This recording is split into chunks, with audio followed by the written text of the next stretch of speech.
2019. The time is 7:03 p.m. Joanne, would you please call the roll? Sure. Commissioner Ernst? Here. Commissioner Engel? Here. Commissioner Rollins? Here. Commissioner Vogelsang? Here. Commissioner Wright? Here. Commissioners, any changes to the agenda? Okay. Yes, actually, I wanted to add, legal counsel is just going to sum up the meeting that I had, that we discussed at the last meeting. Can we do that during council reports? I'm happy to do that. Would that be all right, Erin? Yeah. Is that okay? Yeah. Okay, we'll do that. So. Okay, since there are no changes to the agenda, it's now time for public requests. Once again, please don't be scared. We would like to hear from you. Please step up to the microphone, give your name and address, please.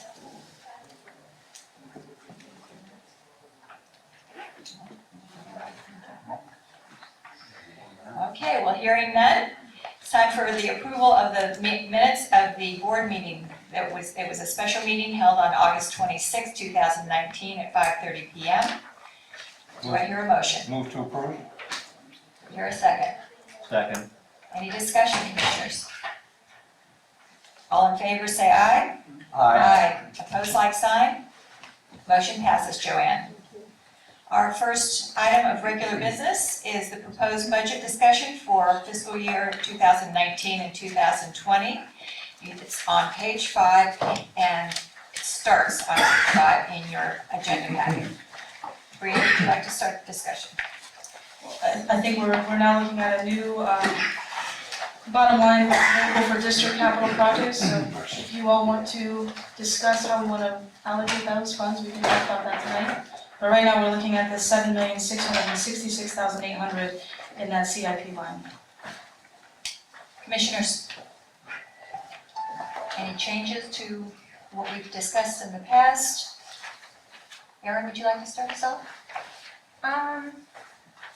Well, one thing I want to make sure that we put in, no matter what millage we end up going with, we need to make a separate line item, I feel like, for Gumbo Limbo. Everybody's talking about how in the past years we've basically saved for our capital improvement projects. And I feel like that's our biggest one at this point, excluding the golf course, of course, but, in terms of the long term, 5 years out, right, because it's 2023, I believe that they're asking for like the biggest portion of money, which was like $15 million. And we don't know what portion we're gonna end up paying, out of the, I thought it was 22 million for the cost of Gumbo Limo, but I know they talked about, or Michelle talked about 5 from the Friends, possibly 5 from the city, hoping that we can get something from the city for it. And we discussing some kind of, financial, from FAU, possibly, because they're using a building, a huge research building there, and they don't put any money towards it, so I think that's a possibility as well. So we don't know how much we're gonna end up having to pay, but I feel like at this point, we need to make a line item to start saving the money for Gumbo Limo, no matter what millage rate we end up going with. So you're talking about establishing a sinking fund strictly for Gumbo Limbo? Yeah, or reserve fund, sinking fund, whatever it is, to start putting money towards that. I know we've all had a lot of emails asking that we not forget about Gumbo Limbo, and I totally agree with that. We aren't forgetting Gumbo Limbo at all. What I have asked for is more input for the district or with interested parties to find out what is going to be done, what these enormous costs are for. We don't challenge that things that need to be done, but we'd like to see, we'd like some input into all of this. Maybe the needs assessment is going to help us establish all the different aspects of the renovation. Leanne, we understand you need help, and the center needs help, and we do want to participate. Michelle's offer to me when I talked to her was 10 million from the city, 10 million from the district, and 5 from Friends. So, Oh, so I heard it different. I heard 10 million from the district, 5 from the city, and 5 from Friends. okay, well, we'll have, That would equal 20, yes. Kathy, do you have any numbers from Friends? I know there's different proposals that have been discussed based on changes and recommendations because of the initial amount, which was just, everybody agreed it was just too much. So I would not want to represent anything in particular today, but we can certainly revisit it. Okay, well, we have a regular meeting on Monday. If we could get some numbers, maybe we could go forward with some degree of certainty of where we have to go with this and how many years we have, how many years out we are. Okay. Bob? Yeah, the question I have, and I'm all in favor of doing something for Gumbo Limbo. The question that's always popped in my mind is, what's the strategic plan for Gumbo Limbo? I mean, when this project came online, this was after the Butler and the Shawn tract had been purchased by the district. And at that time, the actual building was constructed by funds from the state and the school board. And I don't believe the district had any part in the construction of that building other than the maintenance for the outside. I know that we have, we promote this project worldwide. And I think that one of the things we need to do is to nail down what the long-term strategic plan is for this operation.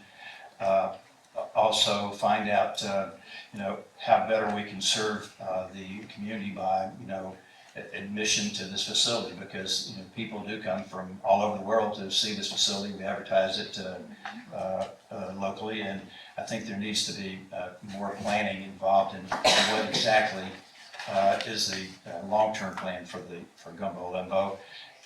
Is the split on this appropriate with us in the city?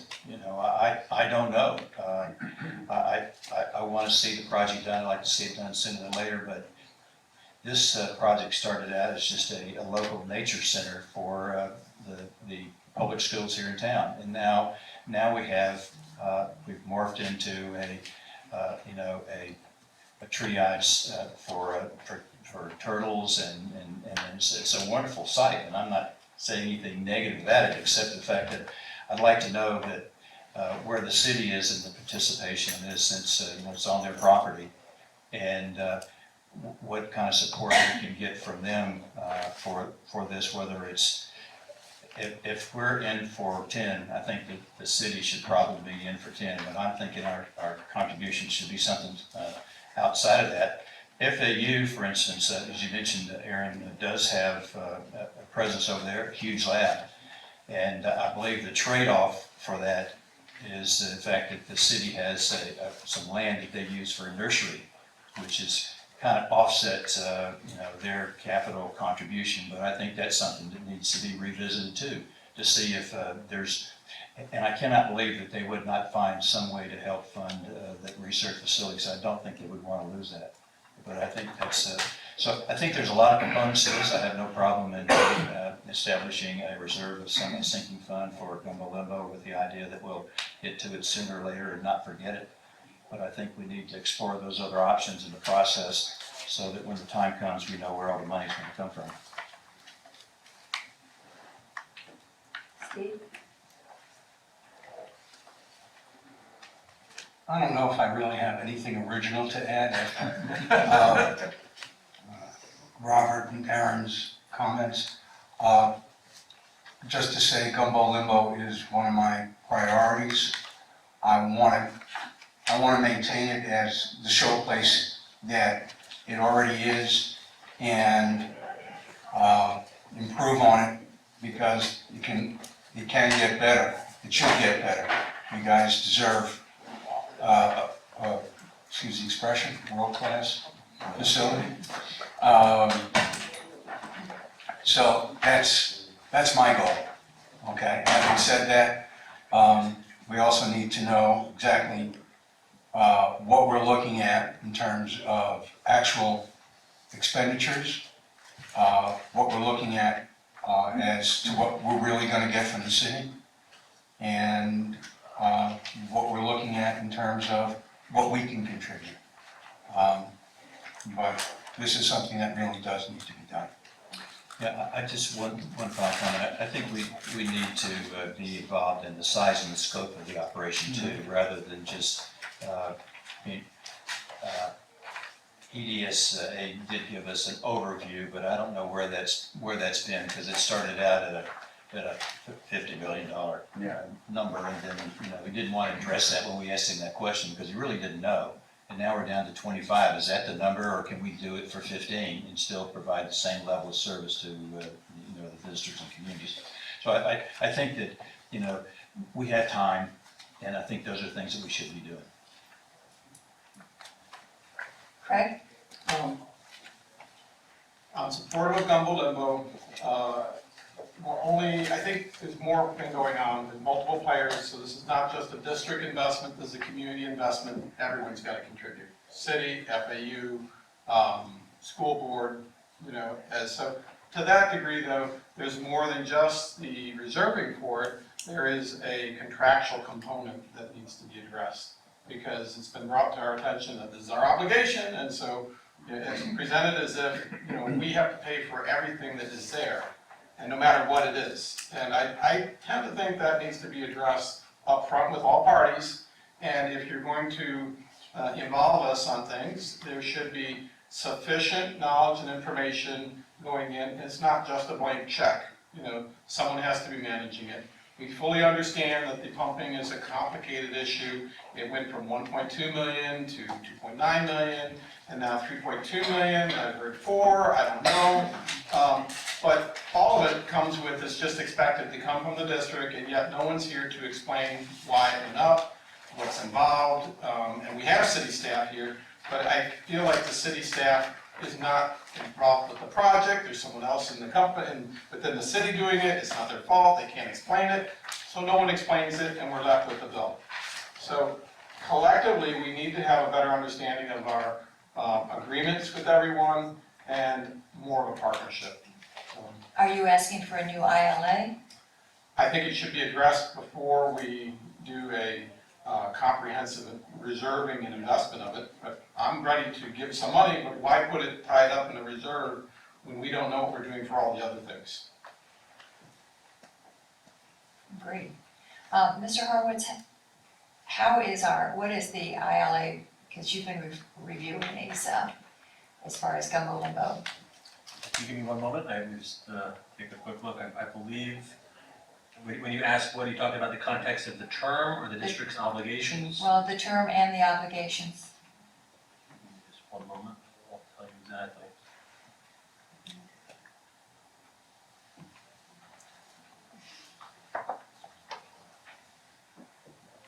Gumbo Limbo.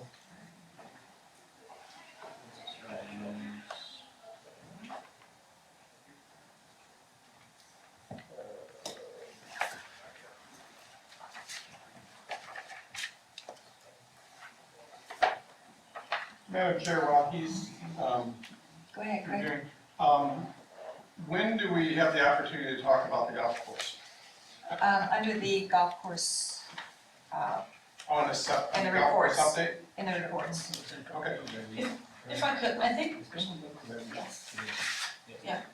Okay, I just wanted to clarify that it was the effective red refiling, which was entered into in 1984. That is the one that this district has some flexibility and options on. There is an indefined term in the ILA, and it's terminable at any time by either party. Unlike some of our other ILAs between the city and the district, we do have some flexibility there for some conversation, for some renegotiation. The district's obligations, as it relates to that document, is the financial responsibility, complete financial responsibility for all operation and maintenance costs associated with the facility. But again, because it is terminable at any time by either party, there is some opportunity to approach the city and renegotiate that ILA. So when you say operations and maintenance, does that include a renovation? It might. Again, it doesn't speak to capital projects necessarily. It speaks to ongoing O&M. But we would need to look a little closer in the context of whether that would include future capital renovations. Commissioners, would you like to direct our district council to discuss this with the city and see what their appetite is for this, this project as well as our obligations. Just before we do that, I did a little bit of research today, and I want to keep on it and talk to Jacob about it more, but when this was built, our obligation was for the outside maintenance, like Bob had mentioned earlier, so there may be some agreements in there that we can dig back in the archives to kind of, probably some letters or something that memorialized what our responsibility was with Gumbo Limbo.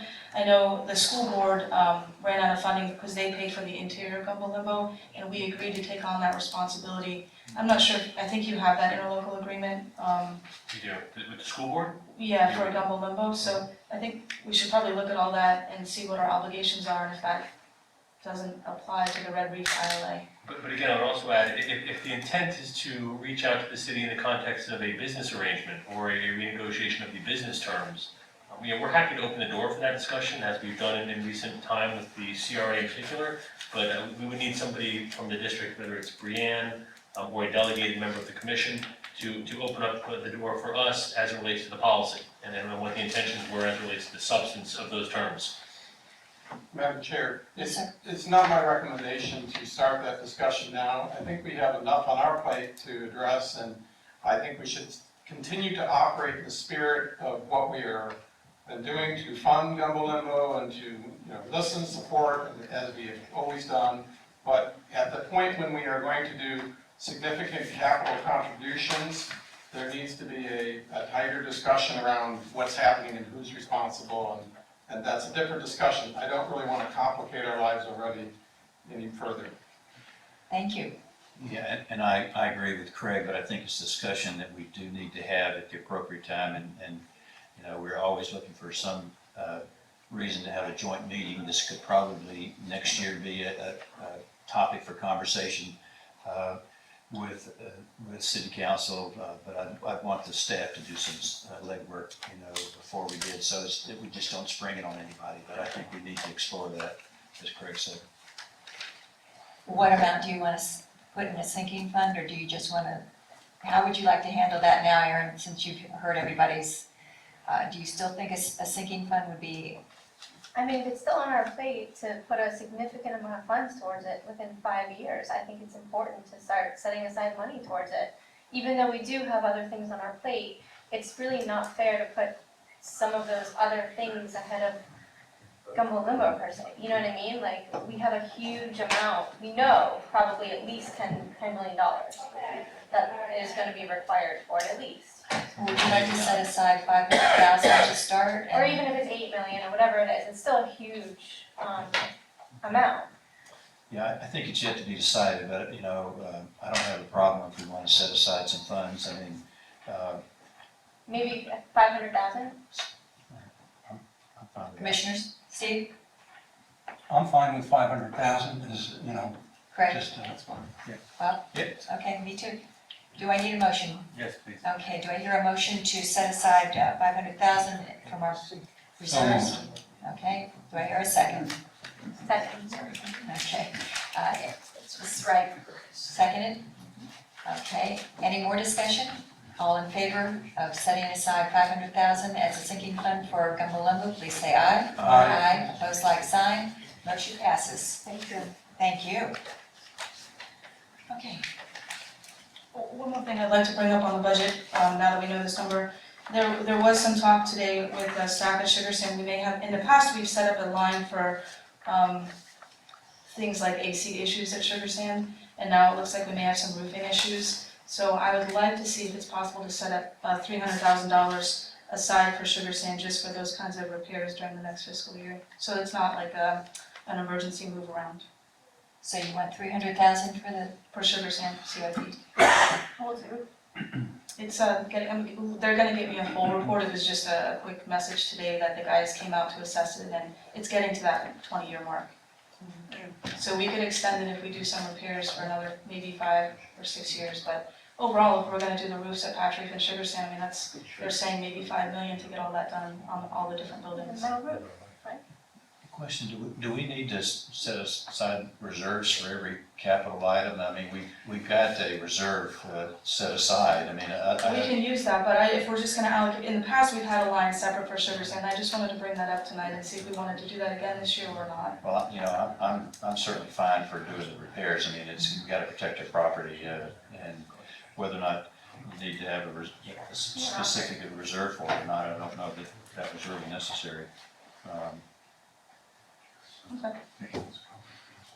I'm fine either way, however, I just wanna let you know we may have that coming up. Yeah, just for clarification more to Jay, that when we set a $500,000 sinking fund under the Gumbel, are you talking about annually, or is that just for this year? That's up to the board to decide. So we never really made that. Correct. My understanding was if we're talking about this year's budget, we're talking about this year in particular, but if the board wants to clarify that, if the intention is otherwise, it's just the board to provide some clarification. Okay, I understood it to be for this year's budget, which is the topic of this discussion, and so we. but if that's not the case, I would ask for some Just clarification. comparing it to this, which is an expense item, it sounds like we are going to, we don't have, unless you have invoices or quotes and all that, I don't know that you necessarily need to reserve for it. Okay. But I that's fine. do think that the other concept is having a reserve fund set up for annual maintenance, whether it's just sidewalks, everything. That's another, which is valid, but I think it's a thought we should probably go through comprehensive, you know, from the needs assessment and from everything else, set up reserves for each of our facilities, as well as city facilities that we would like to move forward with. Well, we do have our operating reserve of $2 million that we. Yeah, and we will use that for this. Yeah. Okay, good. Is there anything else that you'd like to discuss?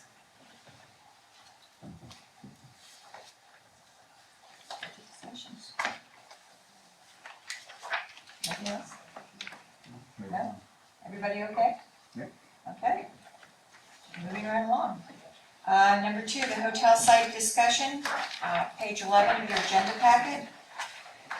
Craig, you brought up that you wanted to do this, and here's our response from George Brown. Madam Chair, I discussed bringing to the committee an RFI or RFP regarding a hotel site at the prior meeting, and then we were deferred due to the hurricane. My suggestion would be is that we take this off the table right now until we resolve the overall design of the golf course and address it, you know, with the city and keep them involved in it as well. Commissioners, are you in agreement with this? I'm fine with it. Aaron? Me too. Okay, that's good. Do we need a motion, Jacob? No, if you had just take the item off the table, it could be brought back for future discussion.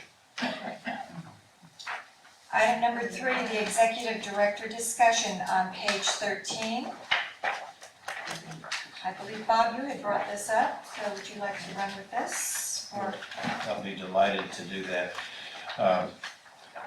I believe Aaron joined me in a motion with that discussion, but in the last, how many years has it been, Brianne? I'm actually going on 6. 6 with the district. The growth that I've seen with Brianne in the last year, that we've had a lot going on, and being, I think you've had a good tutor to work with Mr. Koski, and I believe you know, the commission has, you know, given you the opportunity to grow in this job, and I'm confident that from what I've seen that you deserve the title of executive director rather than interim executive director, and in fact, I'm inclined to make a motion that the board has the advise you're the new executive director, and if someone would second it, we could discuss it further, but I will, yep, okay. second. Yeah, I just one final comment, you know, the executive director is almost a full-time job, and Brianne's been very responsive. Well, she does get time off for, you know, for dinner, but she's been available to us, you know, easily accessible, very well-spoken, presents herself well at city council meetings, and I think has you know, has a very good way of expressing yourself. The way that you've gone about your job and learned your task, Brianne, I compliment you for the fine work that you've done for the district. And I would certainly love to have you in this position, be able to call you the executive director rather than the interim executive director. I appreciate that. My watch just told me that my heart rate is elevated right now, so.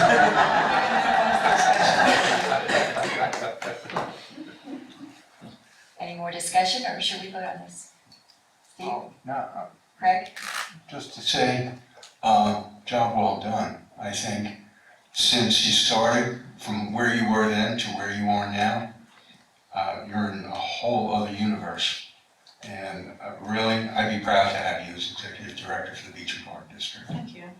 You guys are gonna make me turn 3 shades of red here. Craig? Yeah, I would add that the executive director role is a full-time role. And I have to say, you know, a year ago when we first started looking at this, I thought, well, you know, the right thing to do is, you know, see what's out there. But, and I still think that's always a good thing to do, but I have to say, delighted with working with you, Brianne, and kudos to Mr. Kosky for picking good people to fill everything. So, Brianne, I'm really, it's been very good working with you, and I hope to work with you for a long time in the future. Thank you. Just one final thing is that, Brianne, I know that Art has helped you along a lot in this job. Yes. And I don't want you to stop because after 40 years of history, the man has a mind like a steel trap. I don't remember what happened 2 years ago, let alone 40 years ago, and Art is a good It's historian impressive. for the district. So I think that you'd do wise to keep his counsel. I still knock on his door.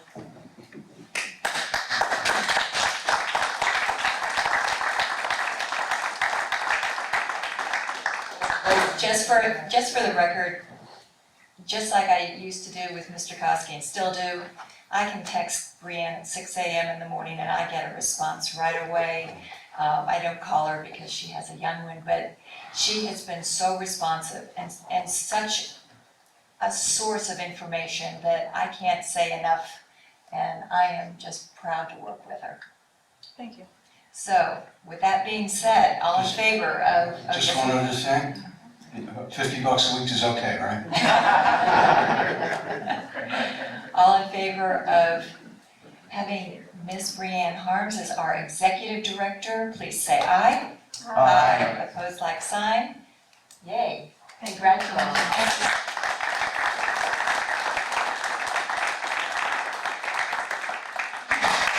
Okay. Madam Chair, if I may, very quickly, before you get to item 4, Jerry Ford is standing by. Okay. If you'd like to get him on the phone, he is available to answer any questions on the next item. All righty. Would you I have a want- number. Oh, you got it? Hi, Jerry. I do know he's not on the line now. I have a number. If he can be dialed, Brianne. Go ahead. 813 Oh, hold on. 367 4167. Nobody call Jerry Ford. Yeah.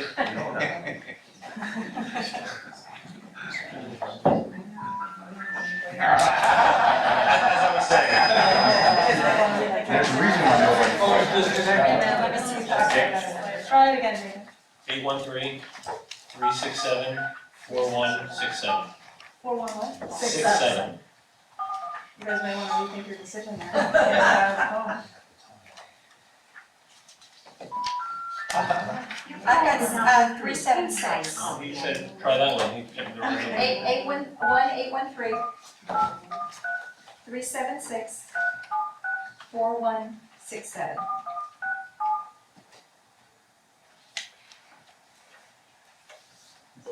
There you go.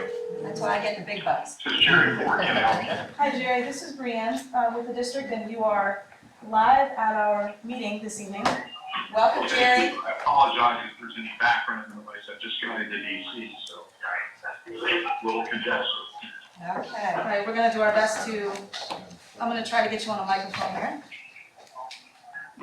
Jacob, would you like to go through the agreement? You know, I'd really like to defer to Mr. Ford. Okay. And it's his agreement, and I'd like he can speak for himself. Okay, Jerry, would you go through the agreement for the benefit of the public? We have a nice group here.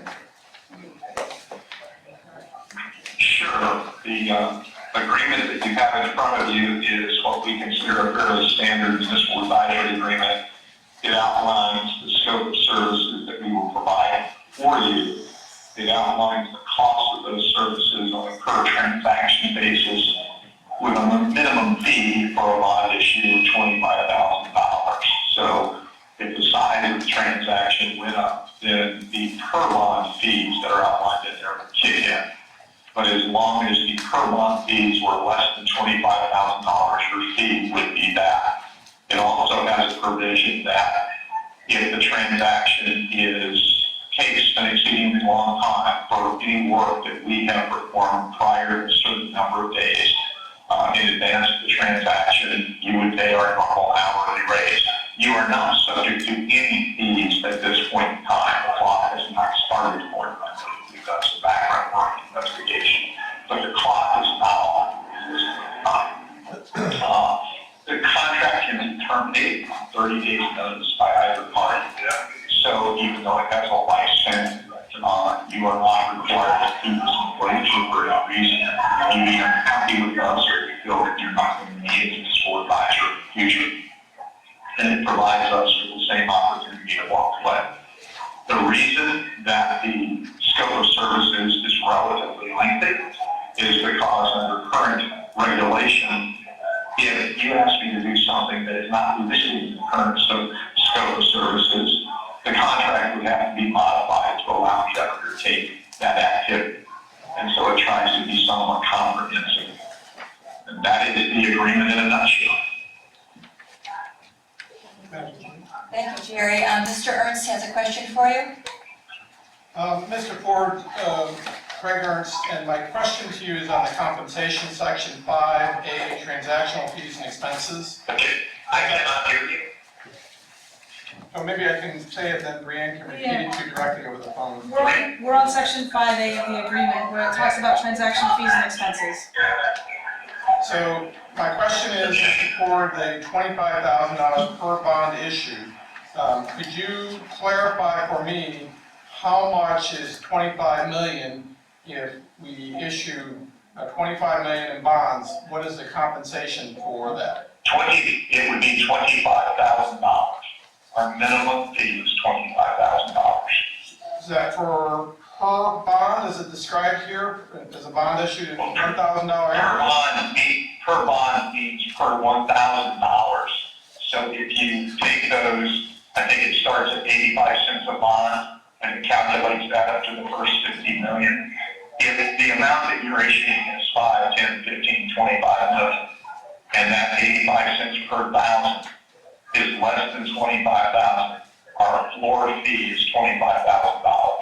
So Only when the size of the issue reaches a point where that 85 cents a bond would be greater than 25,000, does that kick in? okay, so just for clarification, So it's not an addition. no, but $25 million or less, and your fee will be $25,000 plus our reasonable out-of-pocket expenses. I'm sorry, Mr. Ford, but is it 25,000 per bond as described in the agreement? So if we have 25 million of bonds issued, that's the equivalent of $625,000 fee? No. It is, I think the way that the contract is worded, you see the $25,000 minimum. I believe that $25,000 minimum says per issue. Okay. It's the per bond fee, the 85 cents per bond. That is the per bond fee. Okay, so The minimum fee relates to the size of the overall issue. Okay, thank you. It's actually 25 million. Jerry, would you go over those other fees so that Craig understands the ones with the underwriter and the disclosure counsel, the financial counsel? Sure. In any transaction, depending upon whether it's publicly offered or whether it's done as a direct bank loan, there are a certain number of parties involved. You would have us, you would have your local counsel, you would have my counsel at minimum. If it is publicly offered, you will have an underwriter who will pay to sell the bonds to investors. You will pay an underwriter's counsel. And you may or may not choose to hire a disclosure counsel. That role can be done by Underwriters Council. But Underwriters Council represents the underwriter, it don't represent you. So different people have different philosophies on that. We tend to prefer having Underwriters Council involved, but it's not a hard and fast proposition for us. We can go either way, but we think that you're best served with someone who's looking out for your interest on the shorter side. You would have a registrar and paying agent who actually makes the payments to the bondholder. You would have rating agency fees. And you would have the cost of printing your offering statement, preliminary offering statement, which is the same as a preliminary stocks for prospectus, and then a final official statement. And so those are, by and large, the costs that you would have in a transaction. Mr. Ford, when we talked the other day, we were kind of talking like a cap, the highest of all those fees, including your 25,000, would be around 200,000. Is that about right for a ballpark on that? That's a good estimate, yes. Okay. And that includes your 25,000? Jerry, that includes your 25,000, correct? That's correct. Are you good with that? Yeah, I think, given that we're going, it seems reasonable. The overall, I appreciate Jerry being our representative on this thing. I think we're gonna have a role for him anyway, but before we enter or sign the agreement, I would like the opportunity to work with the city at tomorrow's night's meeting and possibly have the advice of the city financial manager to just give us their guidance before we do something. One thing I do want to clarify, the $200,000 number that I gave you includes my fees, the ratings fees, all of the lawyer's fees. It does not include the underwriting fee. Okay? That is separate and apart from that. And that's fine. I don't think it's, what you presented is reasonable, but, we don't issue these kind of things or work on this very often, so I'd like to at least have the opportunity to talk to our city brothers and sisters to make sure it's in line with what they normally see. That's just fine. And we haven't gotten quotes from the lawyers yet, so I've given you an estimate. I feel that that estimate, not including underwriters, is a high-end estimate. Okay. Just one question, I just want to make clear, so us accepting this contract is just in case we need to go out for a bond, no. Yeah, I cannot hear. I just want to clarify that no fees will be paid out with this accepting this contract, it's just in case we need to go out. Commissioner Wright is asking, if we enter into this agreement, are there any fees that we would incur if we decide not to use your services? Only time that I spend from the time you enter into the agreement until the time you terminate it on an hourly basis, and then any out-of-pocket expenses that I would have. Okay, thank you. Steve? What is that hourly rate? It's in your agreement. Sorry, page It's on 17. page, I'm gonna go to page 16.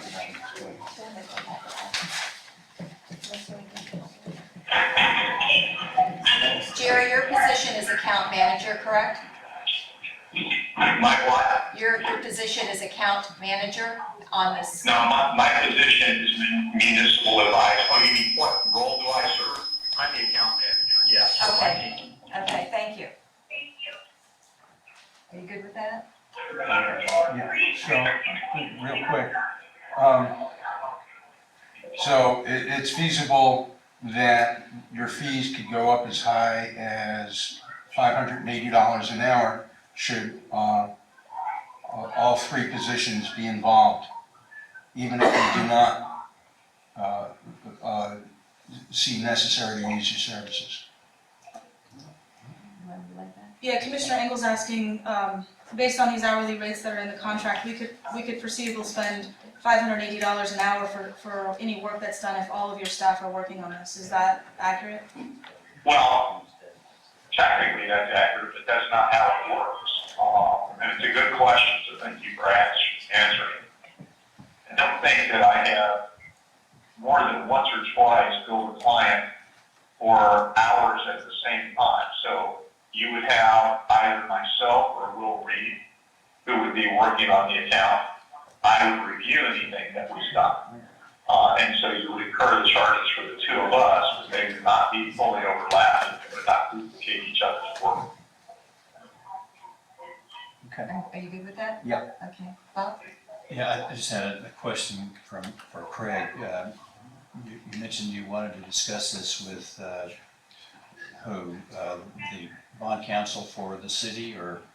Well, I think the overall, depends what we're doing financing wise. It sounded like to me, when we did our first debt agreement, we had to have a third party represent us independently. And that's a whole other matter. This is actually going to placement of some kind of bonds. And so there, I think it's a little different. He's gonna do a survey of banks, and there's a cost and a structure for doing it. I think the fees that are talked about here are very, reasonable, but it's all in what is your offering back from those banks, and what is the yield that is coming back, and the structure of it. So that's where I'm uncomfortable, because never done those kind of things, so I think we should look to some guidance of someone, and Jerry is the one who's guiding it, but this is a small world, so we need to make sure it's, reasonable. So I'm not sure who would we go to? Linda Davidson, Okay, that's so- what I would do. All right, so then perhaps the thing to do is just to direct staff to go to Linda Davidson and bring that information to us. Yeah, I think at a minimum for tomorrow's meeting, if we can or cannot agree on things, if the path is that we need to do our own financing, that we ask the council for assistance to direct Linda Davidson to take a look at what we're doing and make sure and I'm sure they would, so. Brian, did I hear them ask questions about the last transaction where the city issued bonds? No, there was some discussion between Commissioner Rollins and Ernst about involving the city staff, Linda Davidson, who I think you may know, in overseeing some of this if we end up getting a bond issued with or without the city's assistance. Yeah, so I didn't quite hear that, but in your last transaction where the city issued the bonds, I served as your financial advisor, but in doing that, my fee is much smaller than it would be if you issued the debt on your own, because my role is much smaller. It's a different role. The city had its own financial advisor involved that primarily was involved in the structure of that debt on their behalf, and then I was looking over that and signing off on your behalf. So my role was very, very different there, and that's why those fees are different. So if we entered into an agreement with the city, you could be the financial advisor on that as our third-party person. We would just get a different agreement from you for that? Yes, well, it's actually included in your contract. I think the number is 12.5. I don't have it in front of me, but I think it's already embedded in your contract. You can see that in there, yes. Yes. Okay. So if we were to approve this agreement this evening and found out tomorrow that we did not need the services of Mr. Ford, then there'd be no charge to us for signing off on this tonight. We would be able to terminate this with no fee passing hands. I'm not sure if you heard that, but Commissioner Rollins asked, we agree to this tonight, and then tomorrow we sit with City Council and things go great, and we end up working out a deal with them, and we don't need your services, we would be able Cancel the to, contract. okay, without incurring any fees. Yeah, no, without incurring any costs. Okay. I think it would be wise, either way, since we may need representation, to go ahead and adopt this contract if that's the pleasure of the commissioners here. So if I could have a motion? Madam Chairman, I would make a motion that we agree to the contract submitted by Mr. Ford for aiding our financial services in acquiring a bond, or just say for financial services. Could I point out something in this agreement? Once we have a second. I second. Okay, Mr. Eccles seconds. Discussion. Discussion? Yes, I'd like to point out that there's two points. One is that it says, should the city of Boca Raton issue the debt on the district's behalf, Ford and Associates will charge a fee of $12,500 plus reasonable out of pocket. So you're on the hook for $12,500. He was saying that that's his financial advisory fee. That's what we covered in that one question. So we would still need it, if we worked with the city on this, just like we did in the past, we used them as a financial advisor and that was their fee for that. We would still need that service. Well, the other point is that, have you explored the alternative of having the underwriter do this preparation work? You don't necessarily need a financial advisor. You can have if you make an arrangement, because you're gonna have to pay an underwriter fee, which is gonna be substantially more, and they would do a package deal for you in terms of preparing the proposal itself. So you're not locked into having to have a financial advisor. You can have an underwriter who will prepare the offering for you and roll everything into a one-fee arrangement. Because you don't know what, once he's finished preparing the offering, you don't know what the underwriter will then charge. And you don't know what the relationship is between the financial advisor and that underwriter. I have some background in this, so I'm just telling you that for your benefit. Now, would this underwriter provide the bond counsel and all the other They would counsels? do all the work. Okay. And you said it at a more, I'm just saying, I don't see the point in why you would do this right here until you have a firm idea of what you're gonna do. Yes. It doesn't take very long to set this up. I agree, I understand the role of the underwriter and what your point is. One of the questions is what is your mechanism of financing will determine what you need or not. Yeah. In our last round of financing with the city, we did need that role. It had to be a role, and Mr. Ford provided that role. This contract provides two different roles, and it has not yet been decided yet. So you are correct, we could defer this until after we decide what we want to do, and I know we're having a meeting on Monday, is that correct? Yes, sir. So maybe if it's okay with everyone, I think just at least defer till Monday. It's probably not gonna change anything, but there is an option on the underwriting side that you pressure underwriters to prepare. The underwriting offering is just kind of a document, the fancy book that shows you the pictures of what you do and all the numbers for the past 5 years. And so it's viable, but it doesn't really matter at this point. Okay, Mr. Lehman, who would look out for us on this? I mean, Well, you have nothing to look out for at this point. Yeah. So why commit yourself to a path already when there are a couple of options? And it just seems to me premature. even if, since this agreement with Ford can always be canceled? I'm not sure that's gonna be the case, We can't just, I just said it was. I don't think we can just go out for an underwriter, I think we'd have to do an RFP for that process. Correct. There would also be a competitive process behind securing an underwriter. Not that it can't be done, but again, it's not as easy as simply picking up the phone and finding an underwriter. We'd have to go through some competitive process to find who the best, most reasonable, responsive underwriter would be under the circumstances for the district. Well, I can tell you, any municipal paper issued out of Palm Beach County is pretty highly thought of. Yeah. So, but to that point, Jake, on the underwriting, that's why I like to work with the city to make sure they kind of oversee what we're doing with Mr. Ford, whatever that path is, and I think they would do that. well, there's a motion on the table, and we've pushed this thing forward more than once, and it's not gonna cost us anything if we decide not to use Mr. Ford, and I'd like to go ahead and get this executed in the event that we do need to. If we have to do an RFP for an underwriter, that's gonna be a further delay. I have no problem in listening to Linda Davidson's recommendation, but I think that it will not hurt us in any respect to move forward with this tonight.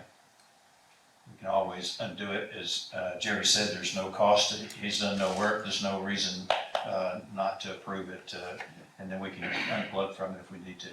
It makes no difference to me we're gonna defer it anyway for at least 1 week until Jerry, Brianne, just make sure with Jerry if he can defer, we'll sign it tonight, we'll authorize it tonight and vote on it, but no action should be taken on his part until we authorize it, so. Jerry, That's fine. okay, Can I clarify a couple of things? yes. Sure. Yes, it is correct that you have incurred no cost to this point. It is not correct that we have done no work to this point. There's a big difference. We're not gonna charge you for anything we've done to this point. It's not meaning that we have not been working with your staff and with Mr. Domsky prior to his time. We just are not engaged, so we're not gonna charge that, and that's fine.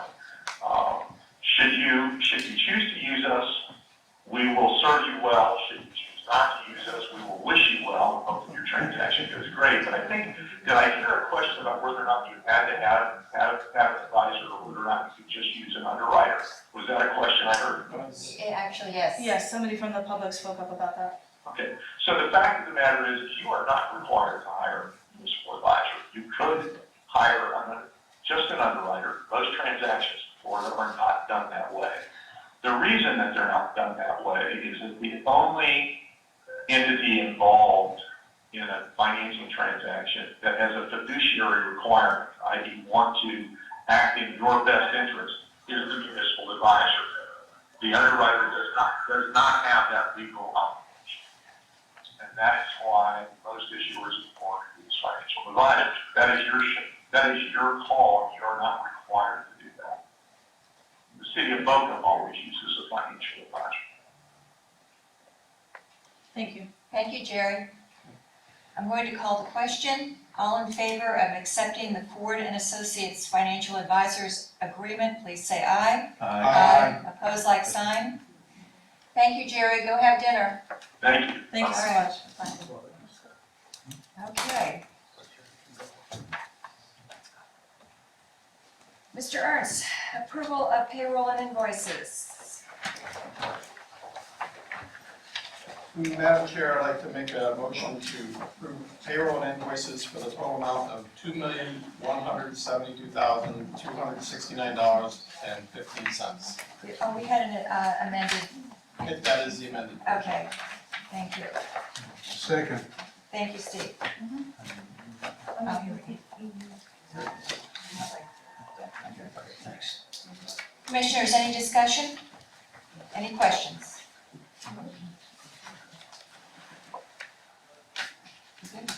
All in favor, say aye. Opposed, like sign. Motion passes.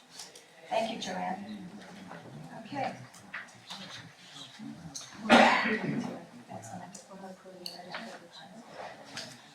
Okay, we're gonna amend our reports and discussions. It's time for our executive director report. Thank you, Chairman. We had our first training for the new, our staff had our first training. Sugar Sand is live, so that staff has gone through the training for the new websites. We had a training for the district website as well as Patrice sat on the call. We altered the schedule of when those sites will go live a little bit just because of the conflict with us having to post our budget on there. So Patrice is gonna go live first, and should be done by the end of the month, and then we'll be following directly after that. We went through the first training. We have a second training for actually tomorrow, and I think we're in pretty good shape, but mercifully we're still gonna get 2 hours of support per site each month that will help us as we start transitioning to the new site. The other thing I wanted to touch on is we have the Matisse business contract. I put that in everybody's folders tonight to look at. I'd like to put that on the agenda for Monday night. Lynn Matisse has been our accountant and also our payroll processor. I understand that we may want to look at new companies moving forward, but she's been really reliable and helpful over the past, I think we switched a couple years ago from payroll professionals to Lynn Matisse doing our payroll, and it's been a good relationship, so I'd like to continue that, but I put the contract in everybody's folders to look at ahead of time, so there's plenty of time to send me any questions you have before Monday's meeting. And that is everything. That's it. Okay, thank you. It's now time for our golf course update. Wayne, would you like to give us an update on where we stand and our numbers, please? We have some information and that Wayne has provided all of us.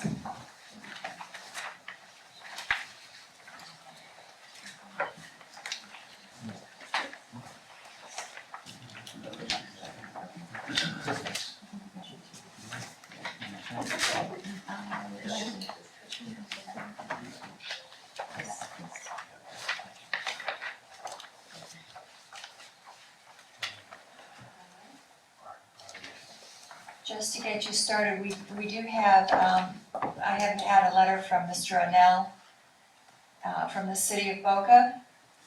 The city sent me a letter on September 10th. Yesterday, City Council had additional discussion regarding the city's conceptual offer to the district regarding development of the golf course at Ocean Breeze and other capital improvement projects important to the district and the city. Councilmember Thompson indicated he has had separate discussions with individual district commissioners on additional options.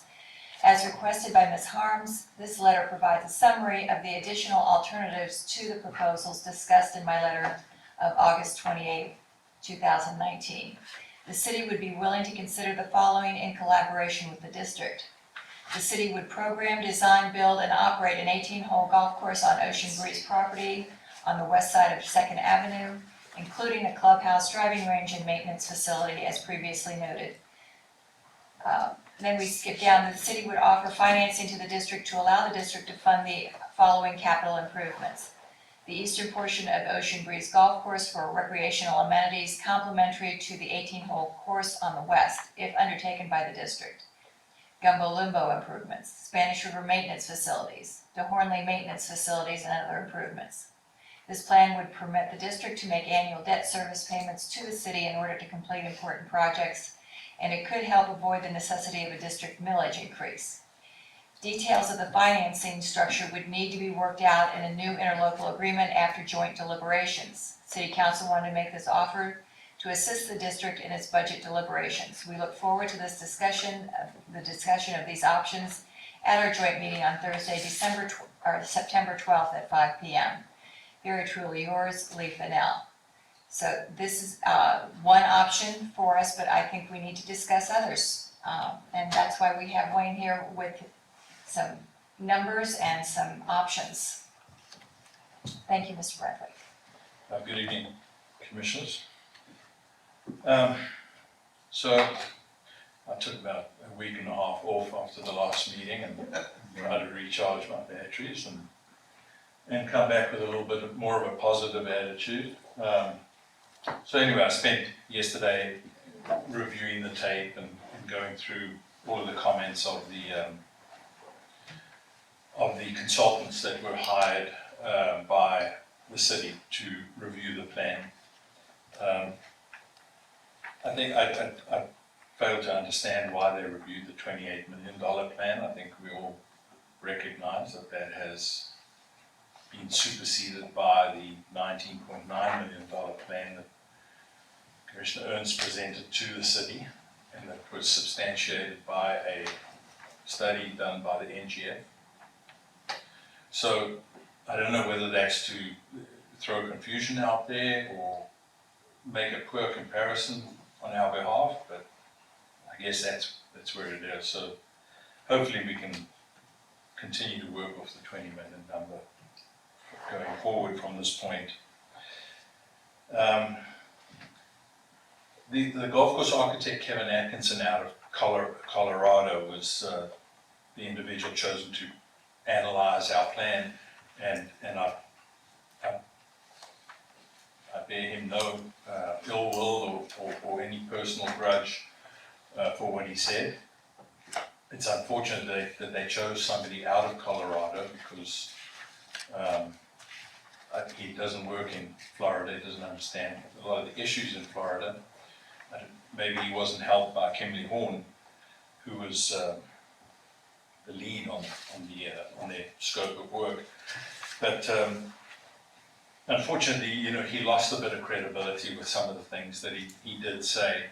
I think he started out by taking the literal translation of world class.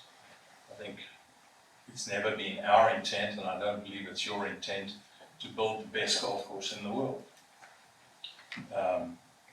So once again, I think an attempt to muddy the waters there, but irrespective of that, if one, I don't know if anybody's ever had the opportunity to look at Trump National in the city of West Palm Beach, downtown West Palm Beach, where the 6-story jail overlooks the golf course and is adjacent to the golf course. You've got Gun Club and Congress Avenue, which is a 6-lane road that doesn't bisect the site, but they run alongside of the site. despite that, they've created a golf course with, tremendous quality. And it's home to a lot of well-known and very wealthy golfers, despite the fact that it's not a world-class site. So I don't think we need to lower our sights because somebody that doesn't like the project surrounds that we have. Part of our scope of work is to deal with that. And that's one of the reasons why we have a large landscape budget. Having worked in Colorado, one of the main things that he did have to say early on was the fact that our 1.6 million irrigation number was low. That's 1.6 for 18 holes. He indicated that projects that he worked on were typically started at 2.5 million, would go to 2 million and would go easily to $3 million. Colorado's a very rocky place. It's very difficult to install pipe, whereas Florida, it's quite the opposite. So costs are substantially different. I have received the actual irrigation design and subsequent cost analysis for that, for what we've designed on the project. And we're a little light, but we're nowhere near the $3.5 million budget that he was anticipating for the 18-hole golf course. I think also somewhere along the line, I thought he was a third-party person, but he chose to go down the road of this is what I did, these are my projects, this is how I did things. And I think as somebody who's meant to remain impartial, certainly for us, he lost a little bit of credibility again. So one of the things that he did bring up was the clubhouse, and his process was, I guess it's the way any accountant looks. They start with a spreadsheet, and typically they look at the biggest numbers and they cross off a naught, or they halve it, or they remove 20%, or whatever the case may be. So he looked at everything and began making what I assume to be arbitrary decisions. First of all, he thought that the 11-hole short course could be a 6-hole short course, and it certainly could be. However, later on, he went on to say that it would be a good idea to build another short course for this concept of snag golf, which is a concept of plastic clubs, a large ball, and so now you're back, having cut those costs, his recommendations took him back to where he began. In addition to that, he did expand upon the fact that there was a golf course in I think it was Utah now, that had a 7-hole golf course, which was the most profitable area, amenity on the entire property. So if you think it's going to be the most profitable entity, why would you cut it? Doesn't make a lot of sense to me. And bear in mind, all of these recommendations that he made have no bearing on the financial aspect of the project. None of that was presented or substantiated in his presentation. So the clubhouse location, he suggested we could save substantial, is this on?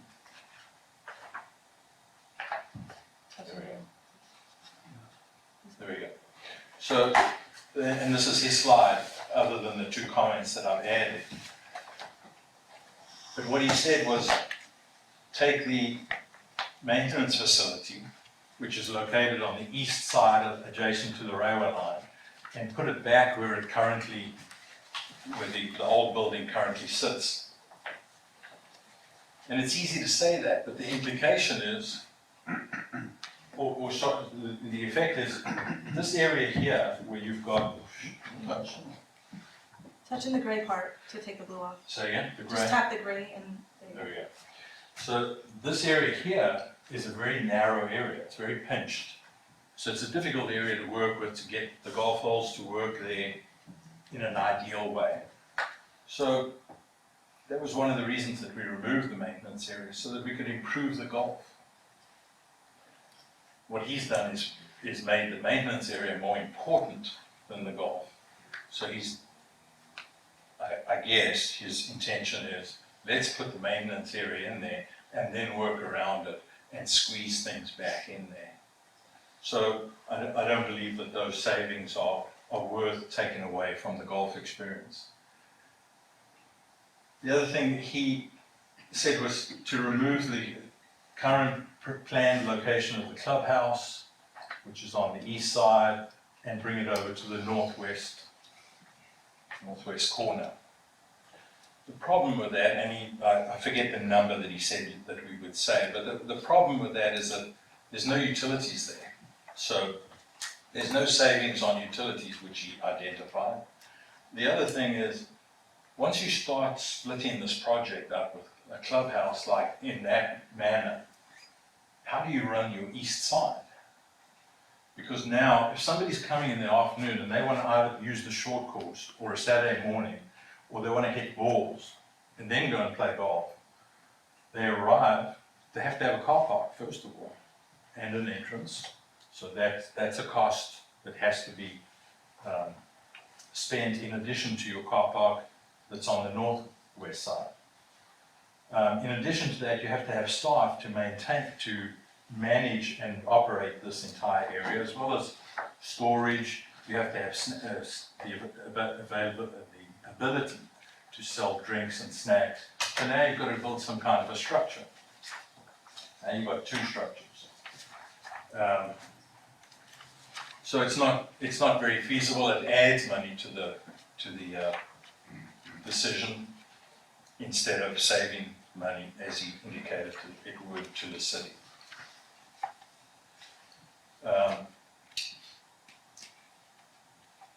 So I think that certainly there was that. I think in looking at the respondents, the golf costs, and I only took there was a lot of people that just wrote a letter in and said, yes, we can build it for $8 million. And so I ignored those, obviously. And these respondents all submitted a basic line-by-line item of what the cost would be for the golf course that they were responding to. So I think you can see there's an average of 6.42 million out of those respondents. The Price Fazio golf course budget is 6.7 million after removing the savings from not using the Pascal grass but using the Bermuda. So we're at 6.7, so we certainly fall very close to the average and within the range that we see there. More importantly though, it's very easy to look at an average, but I don't believe it tells you anything. What is startling here is DMK's number of 7.5 million. And what's important about that, that was his low range. Now DMK is David McLay-Kidd. He's a very well-known golf course architect, a lot of experience, been very fortunate. He's Scottish. He's gotten to work on some of the world's most premier oceanfront sites with a gentleman by the name of Michael Kaiser. So he's been around the block. He arrived and he actually showed up, which I think all of the golf course architects in that room were stunned to see him there. Anyway, so he proposed the figure of 7.5. He was asked, did that include the vertical construction or any other infrastructure? And he said no. So here's a guy, and by the way, he builds all of his own golf courses. So he's, the cost that he projects are based on his construction costs. To me, what that says is here you've got a guy that's not trying to get in under the $8 million mark so that they can get in with the city and maybe get a job. But you've got a guy that's saying to the city, this is what it's going to cost, between 7.5 and 12.6. So that, I think, was very telling. I don't know that a lot of people realize that in the process. Most people tend to look at the average, which is the easy way.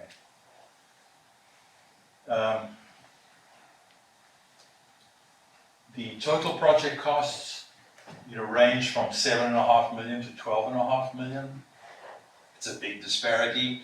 Again, I think at the low end, you've got guys who are just trying to get, you can see those numbers.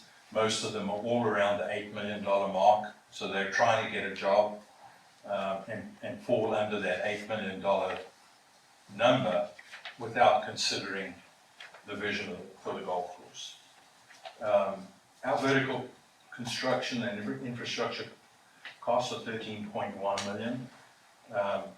They include a wider variety of costs because we included all of the east side, which the respondents only considered on the west side. So, our cost of 19.9 million builds the entire project on both the east and west side. That excludes the tunnel.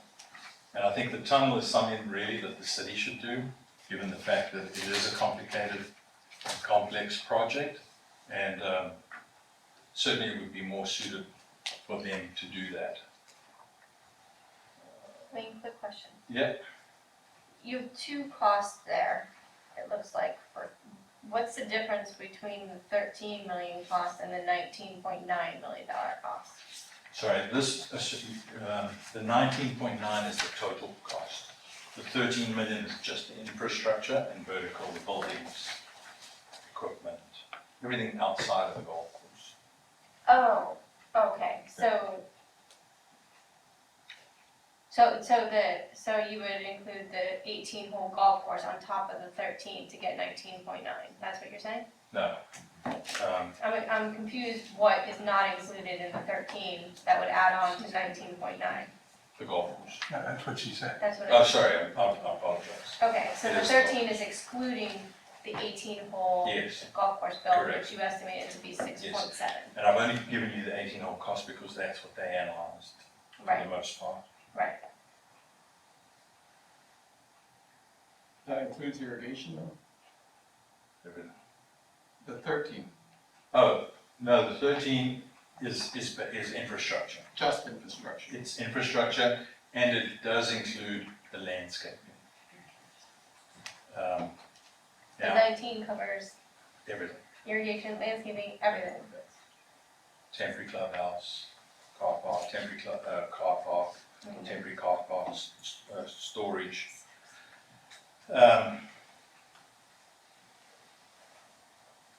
So we're close. And I think,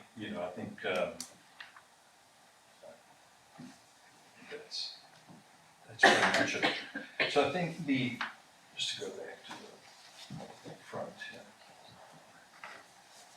So in order for those contractors to get to 7.5 to 12.5 total project cost, it was simple. All they did was reduce. So instead of having an 11,000 square foot maintenance center, they had a 1.2 million or less, 1.2 million. A lot of them had 1.2 million for the maintenance center. And that just means that you make your maintenance center small and you have lean-tos where your equipment sits outside in the salt air and sun and what have you. I think, the one thing that THK, who was the feasibility analyst, they confirmed all of National Golf Foundation's costs to be correct, other than the fact that they thought that their estimation for green fees were low, and that the district could charge substantially more for green fees, given the other golf courses in the area. They did state to the city that $15 million was the number that was recommended by the NGF to build this project at.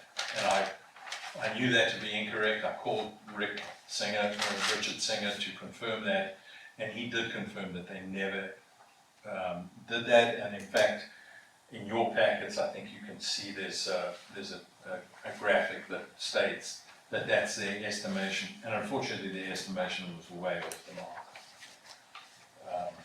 both in size and scope and costs. I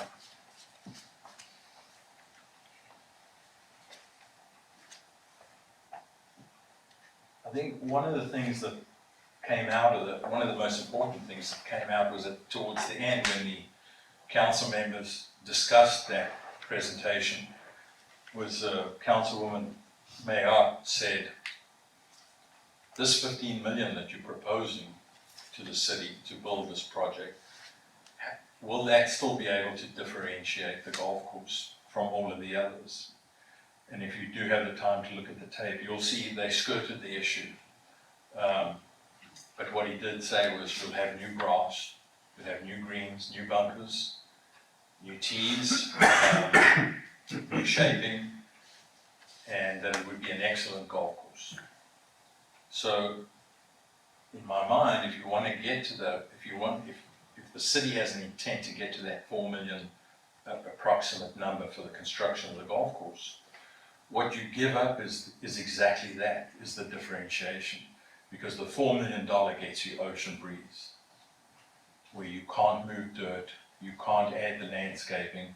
All of these respondents had $200,000 for their, approximately $200,000 for their landscaping. Now, Boca's a city within a park.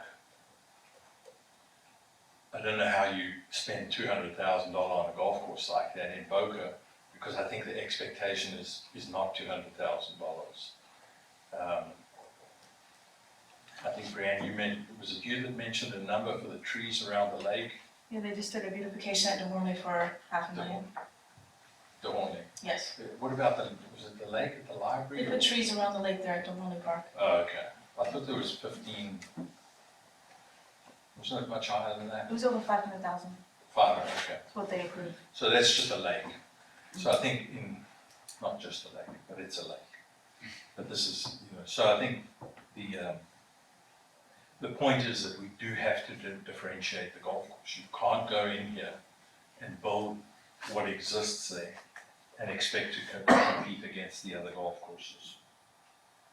I did meet with Councilwoman Mayotte today, and I got the opportunity to go through this, the packet that you have with her and explain our thoughts and what have you, and I think she was very receptive. She asked a lot of questions, and I think helped her to understand exactly where everything was.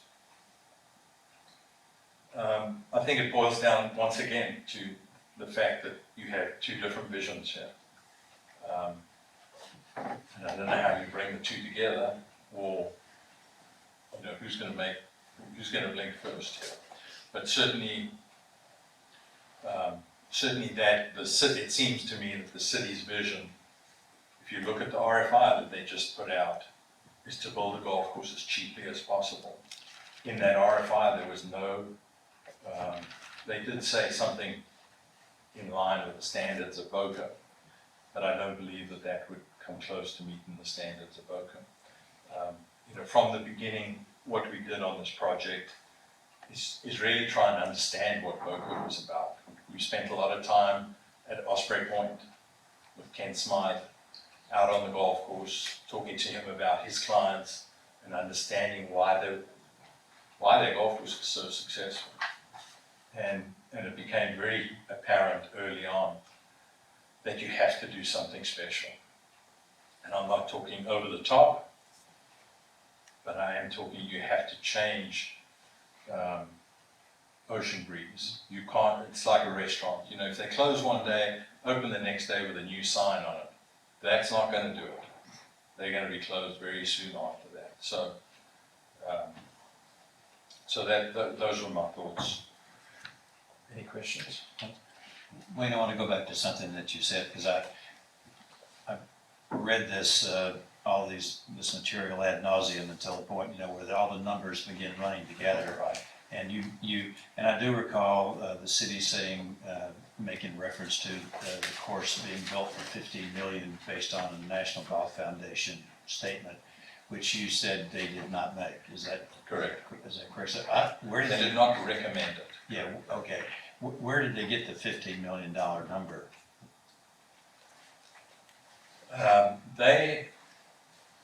They showed a graphic of three numbers, and I believe the first number was substantially lower than 15, and the other number was at 28 million.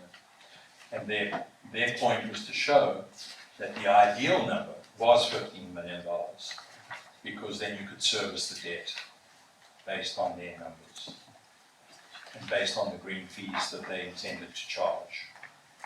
So that's where the $15 million number came from.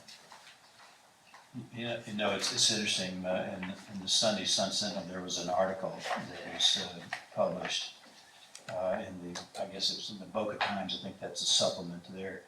And it says, the Beecham Park District selected a luxury golf course design, excuse me, that includes 18 traditional holes, 11 hole short course, a clubhouse, a golf school, and other elements. The total cost of construction is estimated to be $28 million. I mean, so that, the wrong number is still being propagated. And then it goes on to say that we propose fees in the range of $75 to $90 per round. And to the best of my knowledge, we haven't even addressed that yet. Correct. But that's the kind of disinformation that is being put out there about this project. And I appreciate you coming back nice and fresh. You seem on your game tonight. And I appreciate the extra work that you've done and clearing up some of these issues. And I'm glad you had a chance to talk to Councilperson Monica Mayotte. Sure. Good evening, Councilman Thompson. Sorry that you weren't here for my fault. But anyway, so the other issue that I did want to say is, following that last meeting, as I said to you, anyway, our thoughts were, let's just put everything on hold right now. So I sent an email to our consultants asking them to cease work where they were, and basically that extends only to the engineer who's currently doing the calculations for the stormwater drainage. So, and so that is the one area of work remaining to get us to a point where we can then go to an RFP for the golf course, because we have all of the plans, all of the documents required to submit to the contractor, and so the impact of that will ultimately be, if you are in agreement and you want to continue that, will be to continue to delay. Will now certainly delay the project down the road and the permitting process. So we need to instruct you to continue. I've talked to several council people and members, and the appetite is not to dismiss Price Fazio. They're saying that, hey, we'll still consider them, and I keep telling them that, taxpayer dollars have been expended to get to this point. And we have engaged the public, and the public has been very responsive and very positive about your design. So, commissioners, I think we need to make a decision tonight whether we want to have Wayne continue to instruct the engineer to continue so that we're not farther behind. And what's your pleasure? Craig, I know you want to talk. Madam Chair, I guess I really would like to go to that joint meeting, and I think we're only a couple days away that we'll have an immediate follow-up meeting to discuss it. But one question that has come up constantly during the meetings with the city council that is when we say approval of the design, is what is the design? And there are components of it that I think that the city council wants to have some say in doing it. I don't think anyone's gonna fight you too much on the common things that we like, and I think they'll They're have to. not fighting me, they're fighting you. Yes. But what I'm trying to get to is if I had to go to the meeting tomorrow and say, we want your approval for a design, what are they approving? And if there's one component that they don't like, that's what they're trying to stop, I think, so. We've gone through the trade-offs to say the maintenance facility is here, the clubhouse is here, the drainage is here, the lakes are the size. I trust you, I believe in the design that you've developed. I am not sold on the hotel site. I think we haven't decided on that. I don't want to say I approve the design when I say we said the clubhouse should be over on the west, but I don't know yet. I think we've had discussions around that. I just want to take that whole area and park it. I don't. And that's fine, you certainly can do it because of its location on the periphery of the site. There's no obstacle to anything going on there Right. that we do. We also, per our $19.9 million plan, our intent, because of that uncertainty in the clubhouse and what have you, is to put the temporary buildings on the northwest. That's in the plan. Exactly. Okay. So there's no, whether you decide to build a hotel, whatever you decide to do there ultimately, that is all flexible. And to be honest with you, depending on how we ultimately, what happens with this project, and who knows what happens, but, depending on where you start and where you finish, I see a scenario where you would work on, if you get to the east side last, you would work out of the east side, and so you have a long time before you get to completing the last few holes of the short course, because that's really your flexibility. You could go to a 9-hole golf course and shift the putting course more that way. Or you could expand the area for the hotel. So there's flexibility. Absolutely. So, Madam Chair, I guess, I don't know the logical steps for going forward. Well, I think we have to discuss right now what our quote-unquote ask is going to be tomorrow night, so that we don't sit there looking at each other and saying, well, oops. Okay. Okay, so one is the approval of the design with the caveat that Wayne will discuss with each individual, or tomorrow night, you were planning on being there, Wayne, tomorrow night? Will explain these very things to the city council so that they understand that we're not shoving something down their throat, that they can have their input, but they will also see what the ramifications are on operations and maintenance if there are some things that, to the actual course design, because there could possibly be increases in operations and maintenance if we had Wayne redesign a hole or two. So, can I kind of recap? I hear what you're saying, and what we're at right now, though, is the city has given us a proposal that suggested two different parts. One component is we'll take the west, they'll take the west, we'll take the east. Mr. Thompson's met with all of us, he's over there, we can address that. That's option number one, is partnership has been left on the table with us. It's come back with some other opportunities, maybe whether it's a revenue bond to do things, that's an option.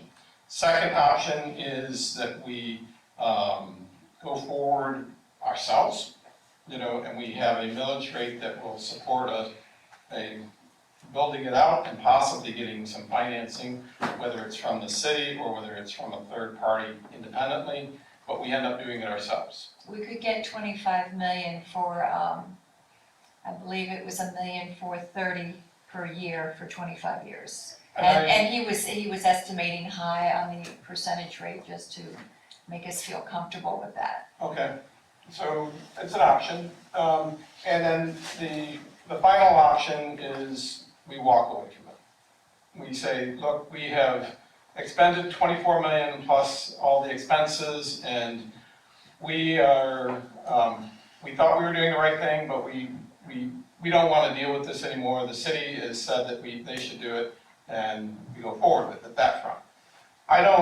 After all the time I spent here in the past 2.5 years working on this, I do believe in Mr. Fazio's design. I think we came forward with a very independent, what's the best option for local. I appreciate the fact that others, including Mr. Thompson, said there are other ways, and looking at things differently and getting up to speed. But what happened, in my view, is that we evaluated the trade-offs and we came to where we came to, and we came to a solution that, before he even started, I kind of thought this was going to run somewhere between 12 and 14 million. Clearly, the first tag was 28, but it's like any project. It comes in very high, we whittle it down, and we came to a $20 million number without going back out to RFPing things. And there's some skill involved in negotiation on those things. So I felt like we didn't get very far in June and July, and I apologize to this group as you asked me to go and ask for that. You did what you were good to us, so don't apologize. But nevertheless, it didn't quite, wasn't convincing enough, and there was something going on there that I don't know what it was. So what I would say is that I still am really wanting to focus on that partnership, and I'm glad we have the opportunity to have that meeting tomorrow. And so, with that partnership, I thought long and hard about what a partnership would look like. And so I want to read to you, and I'll give each of you a proposal. And this is just Craig's proposal for a partnership. And it incorporates what I call it's what I heard through all of the commissioners or from the council people, trying to be fair and reasonable and just come to a solution and be done with this. So I give it to some preconditions to start this partnership, because I do feel like the district was informing everyone as they went forward with this. We didn't do this on our own. So there's some preconditions and it's a counteroffer to the city. So the counteroffer to the city is that if you want to embark upon getting up to speed where we've gotten up to speed, you're going to reimburse or credit the district 50% of the design we have already spent. We have spent, I think Rhiannon showed me a number, it looks like 690,000, but okay, we'll call it 800,000, just round up for additional. So I would say if you want to start down this process, it's like anything else. You're rebuilding the house that we already built, so give us a credit of 400,000. I said 5 there because I thought it was $1 million when I wrote this. Second thing, the beach renourishment agreement reverts back to the prior agreement. I feel that the city has been very one-sided on a lot of agreements, and so why I say the beach agreement is it was a third program, and then all of a sudden when we went to buy the golf course just before it was presented to us that, hey, you are going to pay 50% of beach renourishment and you're going to pay for the dredging, which has never been produced before. That is a $7.5 million number. So the district automatically, when we signed that agreement, assumed a greater role with it. And I understand there's a long history that got us there, but it was all tied in together. So I say, you know what, until we get to it, we should revisit the whole thing, and this is part of it. So they need to revert to the prior agreement. Number 3, and it's probably the toughest one of all, is I said Mr. Koski's role has to be reduced as a consultant, which ends in 2020. He will not be the project manager. He will be a consultant to us. I value his opinion. I value his advice on these things. But I also understand the city wants control over the money that they are putting forward if they are going to do it. Number 4, I said the city would immediately manage the procurement of the entire site, irrigation, maintenance facilities, bathrooms, all significant infrastructure work. I think they want control over the spend, and I think that gives them the control of the spend, but we have mutual control of design. So that comes with a joint meeting for conceptual agreement on the site, which we have to get agreement on. The district will reimburse for the district reimburses guaranteed for the irrigation and these things if no agreement's reached. We're going to coordinate the Boca Muni CL to build the new timeline. That's what we always wanted to do. And we allow 6 to 8 months to design a future operating partnership. That's the preconditions that would go forward with. The proposed partnership structure for this would be mutual agreement on the entire site and project management to be led by the city. The district may choose to upgrade options. So I believe in Mr. Fazio's design and that we need to do these things, but there's some room there. A phased approach, the city will take responsibility for the tunnel. And the city to credit the district for the remaining 50% of the design if it's not used, and we all agree to it. If they want to hire someone else, they need to repay us for the whole amount. But if not, it's our contribution to it. The district would continue its debt obligation for golf and establish a permanent beach sinking fund. And I think we could do that as more permanent rather than saying we're paying 50% of the cost plus the dredging. Those are unknown numbers. I'd also say we'll have equal city-district capital investment, and the city and the district split the operating costs. And I do like the operating costs because when you look across most municipal golfs, they lose money. And so as grand as our vision is, and we think it will be compete with Osprey, it may not. And so splitting the costs and the loss, if there is any, is not a bad option, so it suffices both. And then finally, the district and the city will issue on the former hotel site an RFI that we both think seek the best use. I think you could recover some money through that side there, and I don't know what that is. It's a wide range. When we bought the area, we were under the impression it was going to be 3 to 7 million, I heard, but I think there's still opportunity to define it. I do think there's a need for a restaurant. It doesn't have to be a clubhouse only, is my point. But with the city on board, I think collectively we can find the best use of that, and that will possibly reduce the overall cost. Finally, I labeled other things that have to be addressed is I think we definitely need to have quarterly joint communication meetings for the next 3 years planned out. We have not talked enough with our partners there, and they have not talked enough, and that's shame on both of us for doing that. And I'm fine with the idea, number 2, develop a new master interlocal agreement. I don't want to complicate what we already have. I looked at the prior interlocal agreement, it's tough. We can't do those kind of things, we have to work together on it, but that was something after the fact. And third, define the revenue bond and other funding community recreation. I think it's a good idea to explore the bond program, but I don't know what that means. And the final point of this, the city must address what are we doing with the Boca Muni sales. I don't see how we can go forward with the city taking 65 million out of recreation and not saying where the 65 million is going. When Gumbo Limbo comes board, if that's a $50 million or $30 million, we need to talk about this open and honestly, and there hasn't been a good enough conversation around it, because as a resident, I see a sale of a golf course, and that's 65 million out of recreation, and I have not heard how it's going back into recreation. And quite frankly, I'm not impressed with building a new downtown facility that removes any tennis courts, softball fields, skate parks, or anything else, because it's a removing of recreation from the facilities. And I think that has to be an open, honest conversation with residents. So I'm glad Mr. Thompson is here. I think that the city needs to address these things openly with everyone and be honest with us that if that's where our tax dollars are going, we should all have a say and we all should contribute. So it's not our responsibility to take on 100% of Gumbo Limbo's $30 million project or $20 million project. It's all of our responsibility, and we have to contribute. And if you want to be a fiscal conservative does not necessarily have to go get a loan when you're being given $65 million. So, and I believe their contracts, as tough as it will be, will get them the $65 million, whether it's in 1 year, 2 years, or 3 years. I'm pretty confident that they will get it. So, where is it going? Thank you, Craig. That was very interesting, and I know you put a lot of work and a lot of thought into that. One of the things that, other than the approval of the design, it's complex.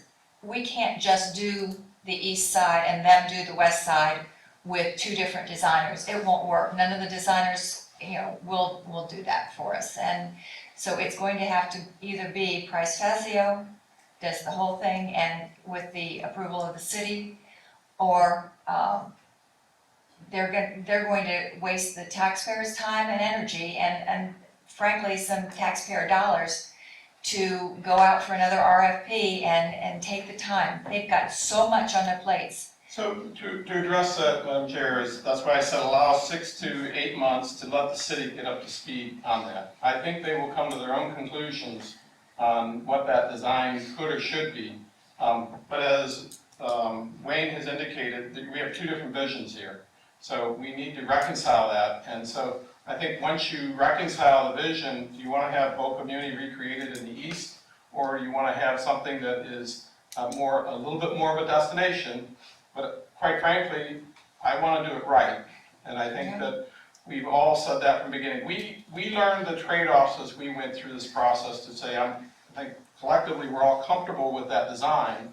But I don't want us to be so rigid that we're stuck with it. Maybe there is a few other components that we should consider and change, but I want to give it the opportunity, is my point. Well, my question, Okay. if I can direct it to Andy,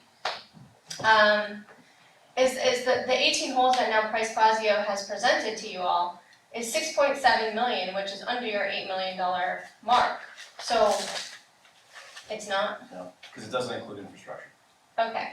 So no, the other plans didn't include infrastructure as well. Ours did. Sure they did. No.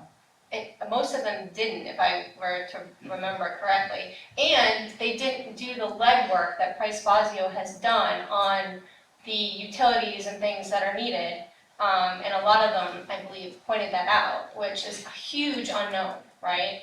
So my question to you is, though, what is the issue that you're having with the Price Fazio design specifically, so that if we know that, Price Fazio can look at it and say, okay, well, we can add this feature in or do certain things to it to have the council agree. It might just be you. They might vote 4 to 1 to approve the Price Fazio design. But my question is, if you can specify what the issues are specifically in terms of the golf aspect. I'm not talking about the buildings or anything like that, because we're probably not going to build the clubhouse straight away anyway. So if you know specifically what issues you're having with the golf, then we need to know that so that we can look and see if things can be adjusted, tweaked, whatever it is. Because we haven't really heard what the issues Absolutely, are. please do, thank you.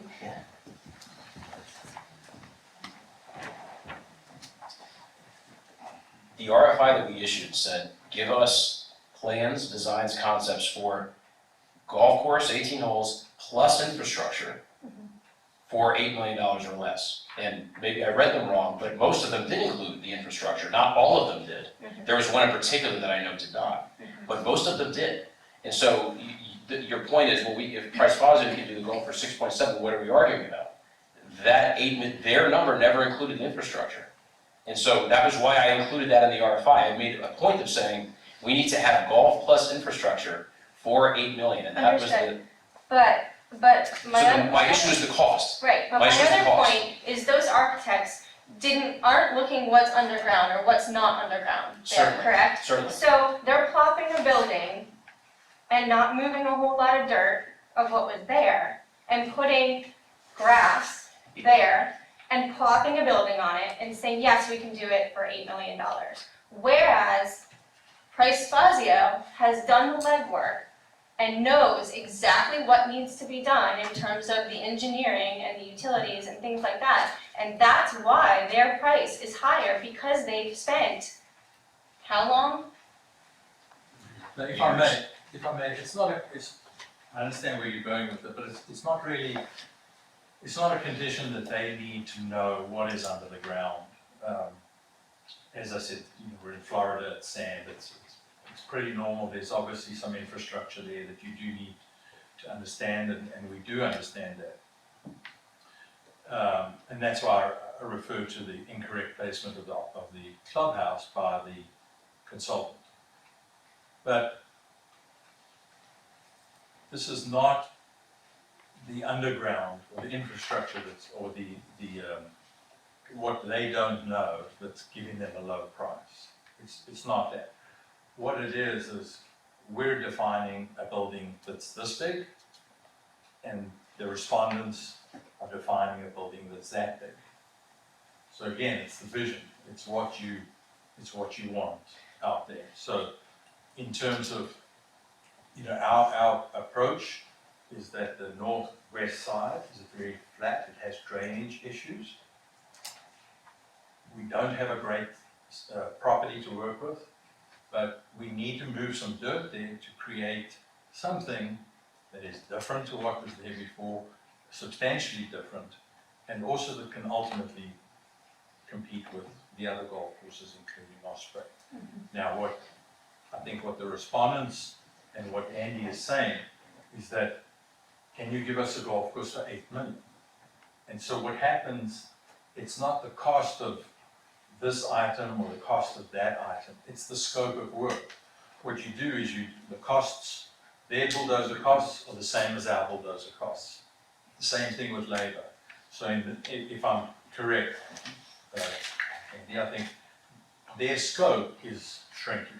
Well, according to what a lot of them said and provided in terms of the costs and the measurements of the buildings and that kind of thing.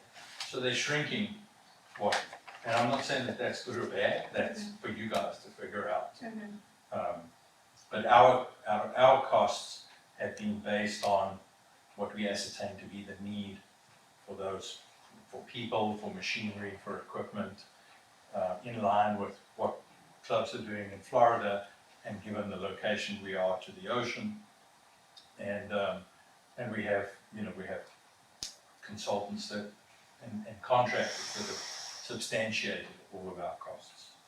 So it's not that our cost is higher, or that our cost should be lower, or theirs is lower for some reason. It's just shrinking the scope of work, as I understand it. And so I appreciate that candor, Wayne, because it's not the unknowns that lead to the difference. Some of it is, a little bit. I think Wayne just said that it's not because it can't be attributed to their superior knowledge of the site. That he's saying, no, it's not the engineering that's going to be different. It's not that we've spent more time there. It's that the scope is different, and that's true. And I was going to say, my answer before Wayne said that was going to be that, admittedly, it's not a perfect process. We asked golf course architects to give us free work in 3 weeks with no guarantee that there's going to be anything for them to do for real. Only because we were put in that position. I was put in that position because for months I was told $28 million is the number, and if you want this done right, it can't be less than that. And I was for months arguing, we can do it differently.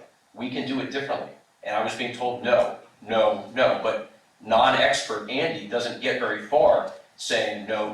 I said, let's bring in some experts who could say that. And they did. 16 of them did. Okay, but our number, after looking at it and knowing that nobody was happy with the 28 million, is down to 19.9, with an incredible design that they've done. So what is it with the design at this point now that you're unsatisfied with? It's the same things. Which is Like, what though? Specifically about the The golf course cost, itself? we asked, can we build a golf course, a quality golf course to 8 to 10 million? 16 certified golf course professionals told us yes, including some who have built some of the most popular golf courses in the world. But one that he pointed out specifically said he couldn't do it for less than 7.5 million. It was between 7.5 million and 12.5 million. Right, we're talking about Mr. Kidd, that's true. Yes. And he built Bandon Dunes in Oregon, one of the top golf. 3.5 million. I beg your pardon? For 3.5 million, he said. Correct. Yeah. So this is a guy who gets superior product, and that was one of the most popular golf courses in the country. Superior product for less. Agreed. What size was the size of that clubhouse or the buildings? What did you ask all the RFCs to be? We said a minimalist 10 by 10 clubhouse, room? not a 10 by 10. Hey, I don't know, it might be, that's No, what we you didn't get. specify what a suitable clubhouse, a minimalist is what the phrase that I used, minimalist. Right, so you really don't know yourself what they actually created their numbers on, you just have an overall, but you don't know either then. Well, what I wanted was to have a clubhouse, but I don't want to spend. You don't know the measurements Wait, either. ma'am, I don't want to spend $5 million on a clubhouse, that's true. That's I fine, don't Not think we need to. spending 5 million. but I'm just Yeah. saying that you don't know either, we don't have an apple to an apple when it comes to how much of the money is actually for the size of the buildings. It appears that the greens and the land, that, those numbers seem to be in sync among all of them. But the difference of where it becomes 7 million to 20 million, whatever It's not all that is, it has to do now with the size of these buildings and some of the infrastructure around it and the way they want to handle it. I don't think that that's the difference. It's not the size of the clubhouse that goes from Well, 8 to 28. Yeah, I think what Wayne said is true. It's a difference in visions. And as I told you in our meeting, one of my biggest fears is that we end up with Boca Muni 2. What did I tell you in our meeting? You told me that you didn't want Boca Muni 2 Neither either. do we. And Right, I will see to it that it doesn't turn into that. okay, but when you tell somebody, well, we want a minimalist clubhouse, we want you to cut corners, which is in effect what you're saying to them. That's what you're gonna get back. They're gonna cut corners. They're gonna say, well, yeah, okay, we don't need 50,000 here. We don't need 100,000 here. We'll change the brick in the clubhouse. And I'm just using that as an example. I don't know if there's gonna be brick in the clubhouse. And so that's how you get a lot of the difference. And you and I even spoke about how much the difference has come down. You know, we were talking before about 28 million, now we're talking about 19 and change, and you're talking about 15 million. And I can't say for sure because I'm not thoroughly acquainted with the detail of what you got back as opposed to what we have, but I bet you that if we put the two of them together, the difference is even smaller than that. And my concern is that if we're gonna do this, we need to do it right. And we only get one chance. That's right. We only get one chance, okay? And if we screw up on that one chance, it's not like we can take an eraser and redo, okay? No mulligan. And there's no mulligan. That's the only golf phrase I know, really. There's no mulligan, there's no chance to do it again. And this is something not only that we have to live with, but succeeding generations have to live with and have to pay the price for. Right. Okay, so I've always been a proponent of the biggest bang for the buck. And I'll always listen to ideas. But I want to make sure, as the young lady said, that we're doing apples to apples.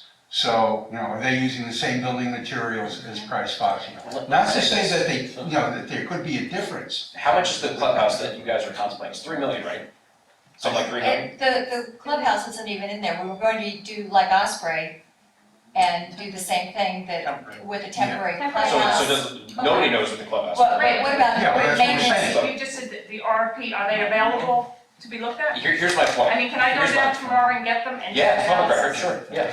Okay. The clubhouse wasn't making the difference between the costs, between your version and our version. Like, I think it's safe to say that 3 million, I remember seeing in some of the information that Craig let me borrow, that the clubhouse price was something in the range of 3 million.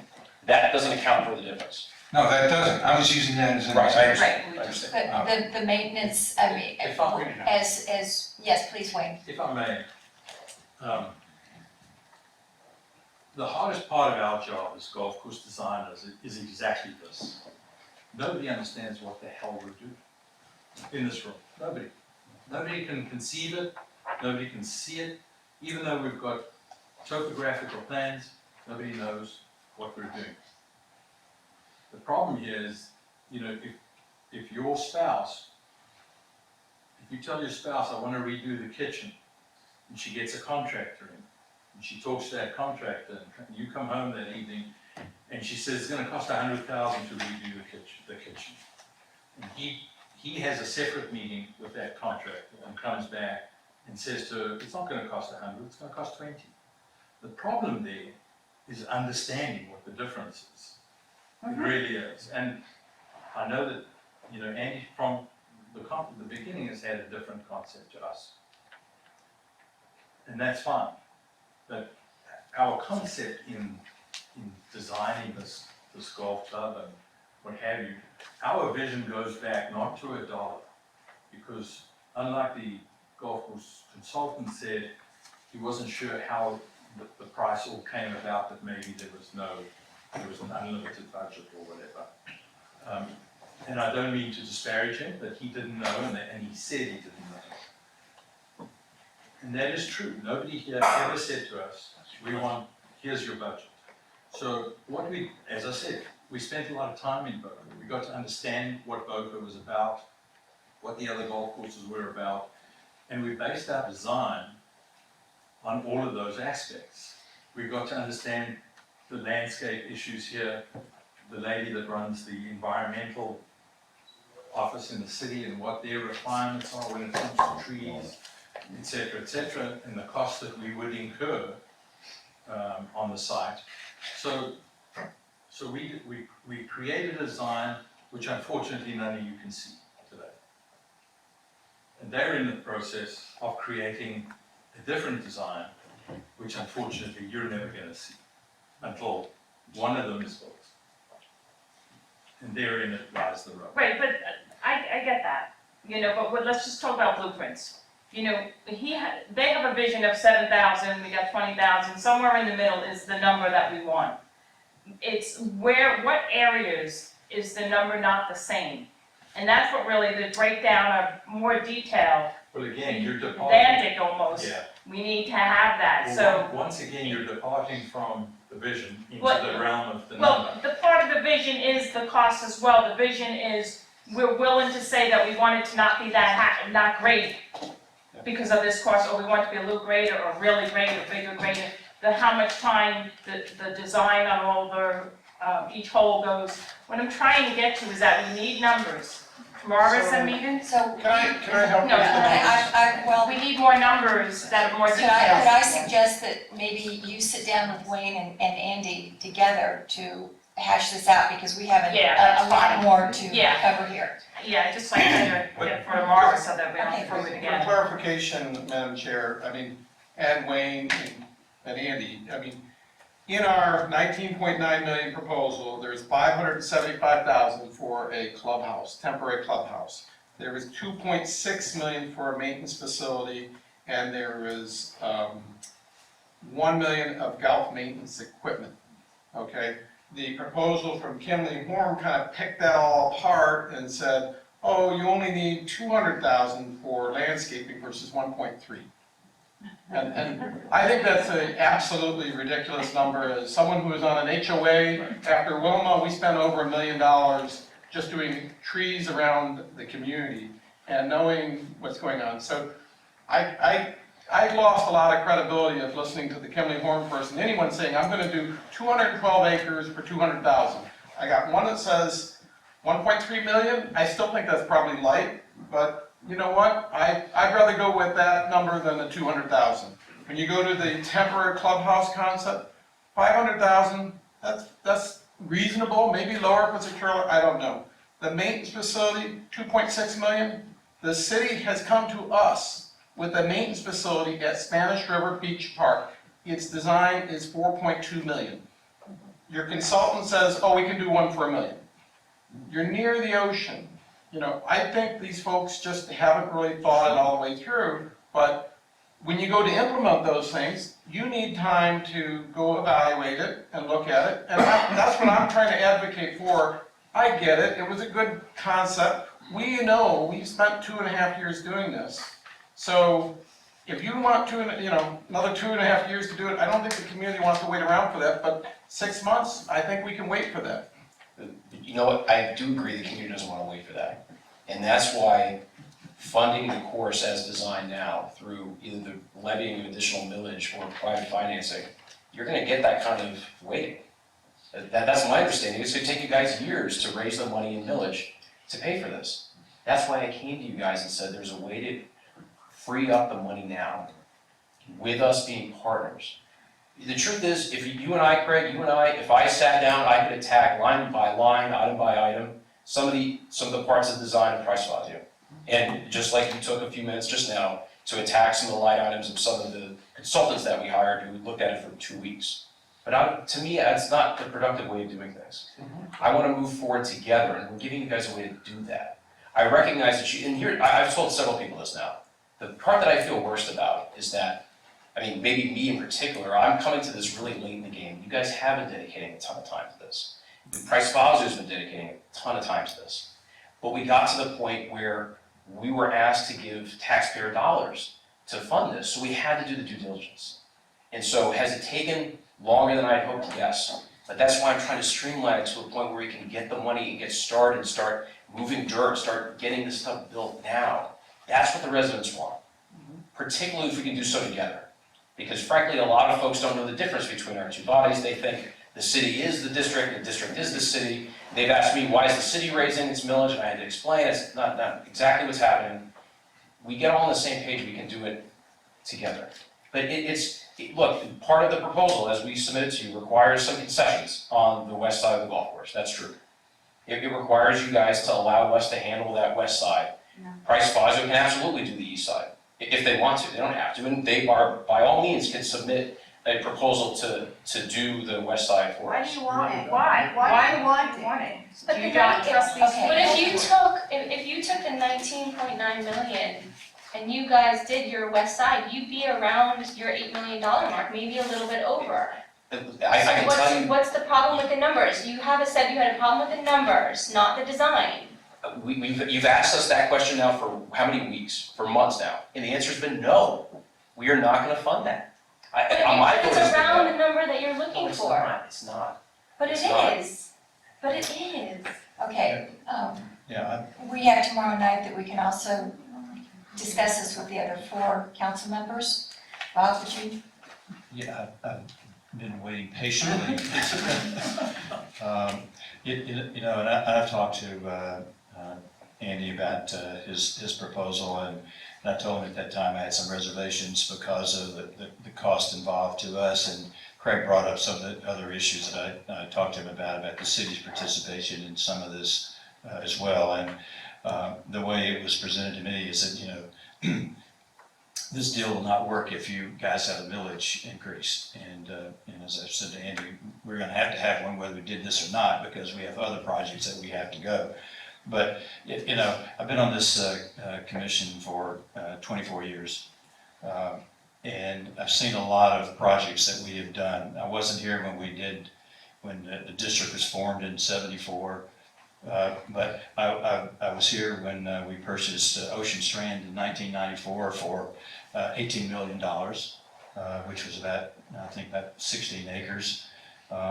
Patrick Park is one that was purchased in '77 with a joint effort with the county for about $2 million, and that's a park that needs a lot of redo. We've started that with the fields. Sugar Sand Park was a 1987 purchase, 132 acres, and we paid $18 million for 132 acres. I think more per acre than probably what we paid with Ocean Breeze.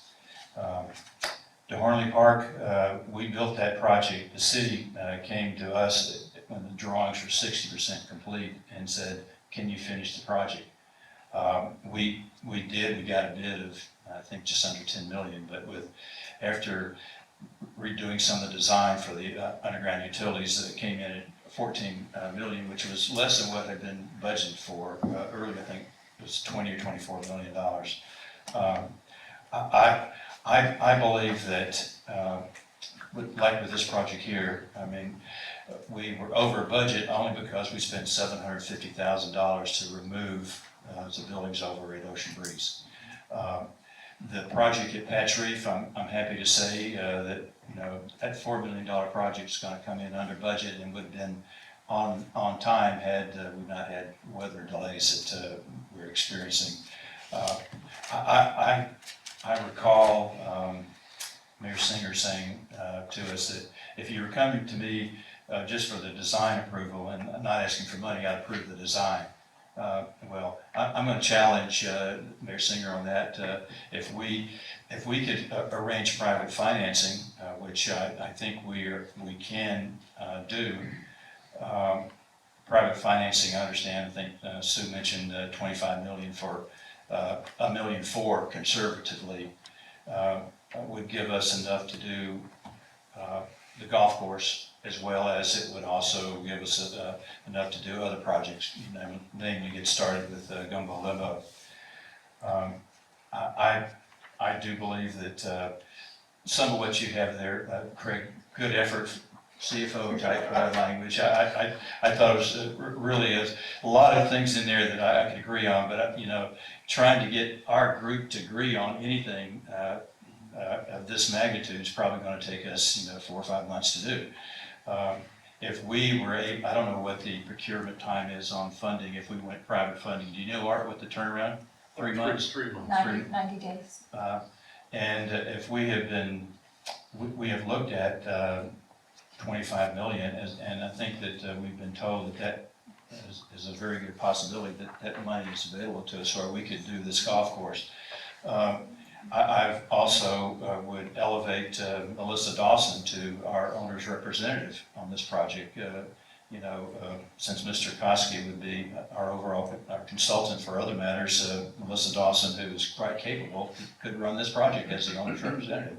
And I would support her being engaged in that process.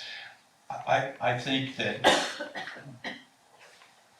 a bifurcated deal where one does it one side and one does the other side just has complications. And if you were going to be around the next 20 years, I would take you up on your offer of making sure that it's done. I see what's happened to Boca Muni. That could have been an outstanding golf course if just money had been put into it. But when things get tight, where you cut back is on the maintenance. You look at our facilities that we have, whether it's this location, Spanish River, Hatch Reef. There is a reason that we're called a city in the park, and it's because of those parks that I just mentioned. The other parks, in the city, I can say don't get the TLC that we do, because that's all we do is parks and recreation. And I was at Sand Pine just on Monday, where they have a sports turf over there with crumb rubber, and it is way overdue to be replaced. It's worn out. It's almost like AstroTurf. It's so hard.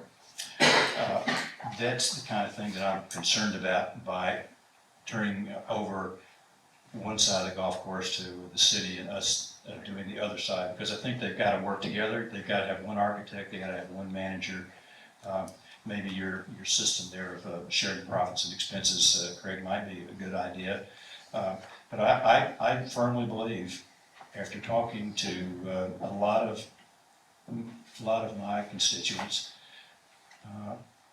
golfers, people who are golfers, and I consider myself a golfer only in the sense that I played it for the last 30 years, but I hadn't got any better. But I still do enjoy playing golf at a course. Boca Muni and Osprey are two different styles, two different visions, two different concepts, and the concept that we have for Boca National is a good concept.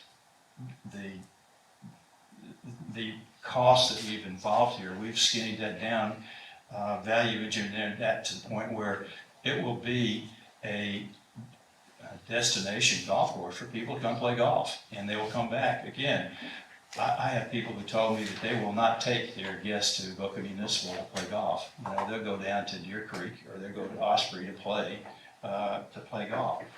I want this course to be the first place that our residents think of to go play. And I'm concerned that unless we do this project ourselves, we're going to get Boca Muni number 2. And that's, as I said, Andy, if I knew you were going to be around for another 20 years and could guarantee this, I wouldn't have any problem. I just don't feel comfortable in turning over this project when I think that we can do it ourselves. If we get the funding, as we think we can in 3 months, we'll be up and running in 4. Can I just say one thing? We're going to, One thing is that the city of Boca had the option to buy this property for I understand that. $51,000 We're going to go forward. I appreciate your So I participation. just know they want it down. If we can get the approval of the design, would you go for dual branding, both city and district?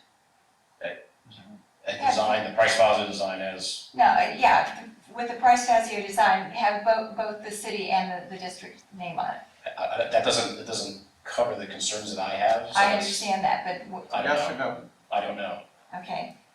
And then after Boca Muni closes, would you want to do something like the tunnel, so you have some participation in it? If we went ahead and had, funded everything else?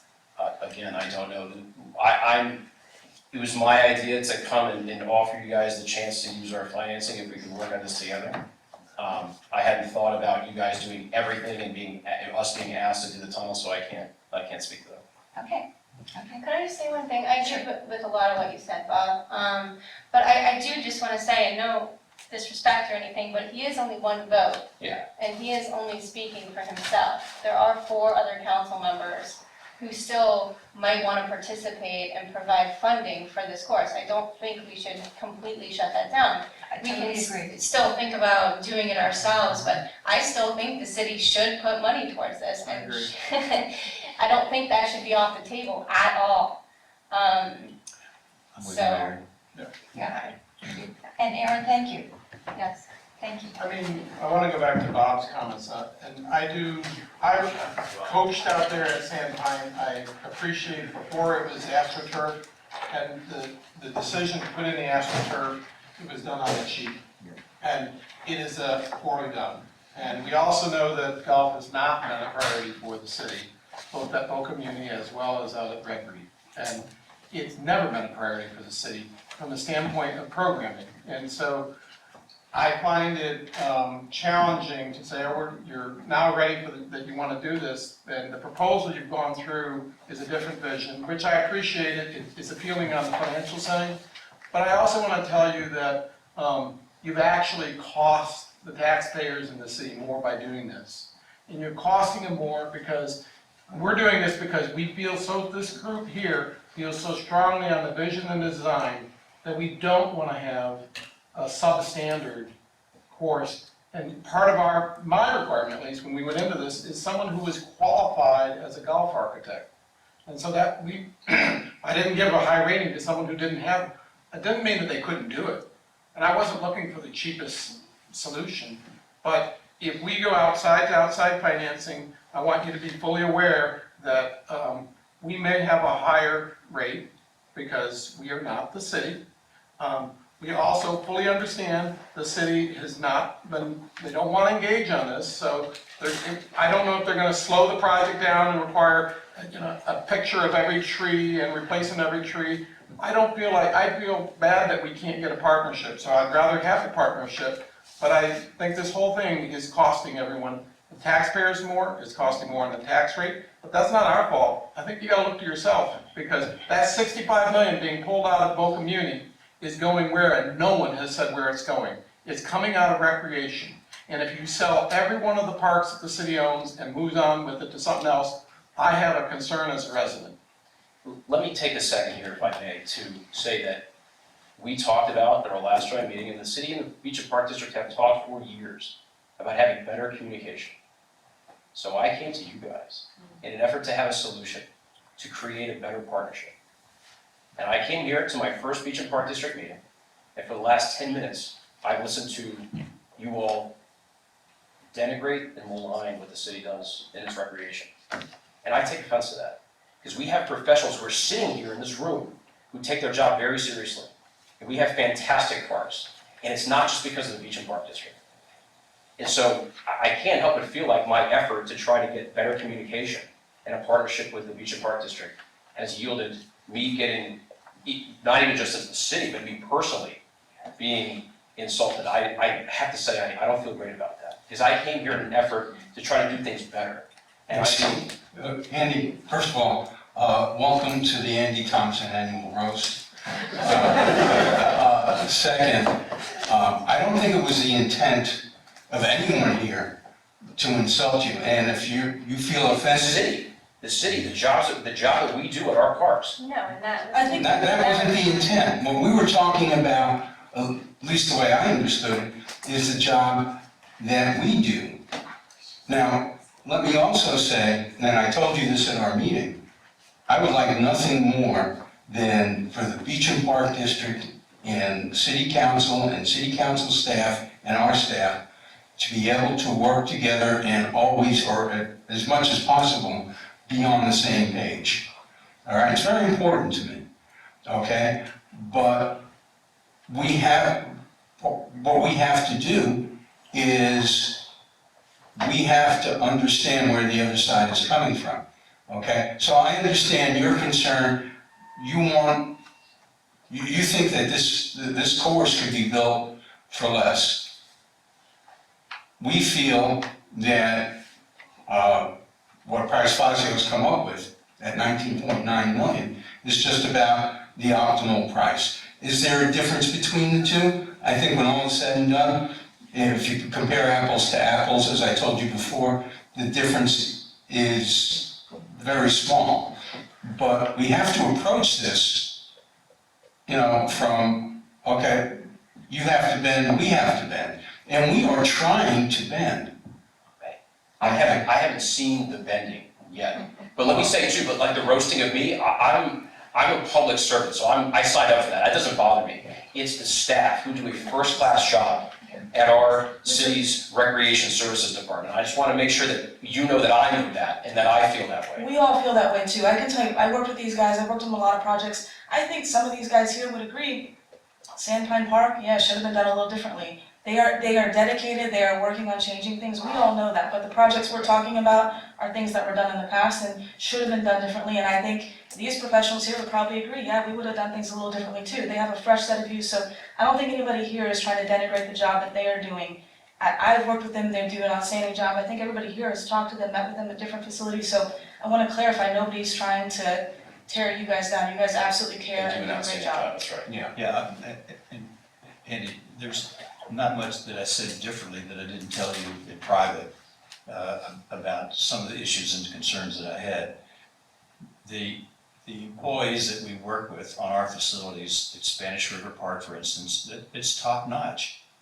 The people we work with are doing a great job for us. And this, I guess I liken it maybe to somebody talking about my sister who is pretty ugly. I can talk about her, but nobody else can, It wasn't intended to insult you or to denigrate you at all. That was not our intention, but, the only way I know to have a discussion is just being completely frank with you about the way that I feel.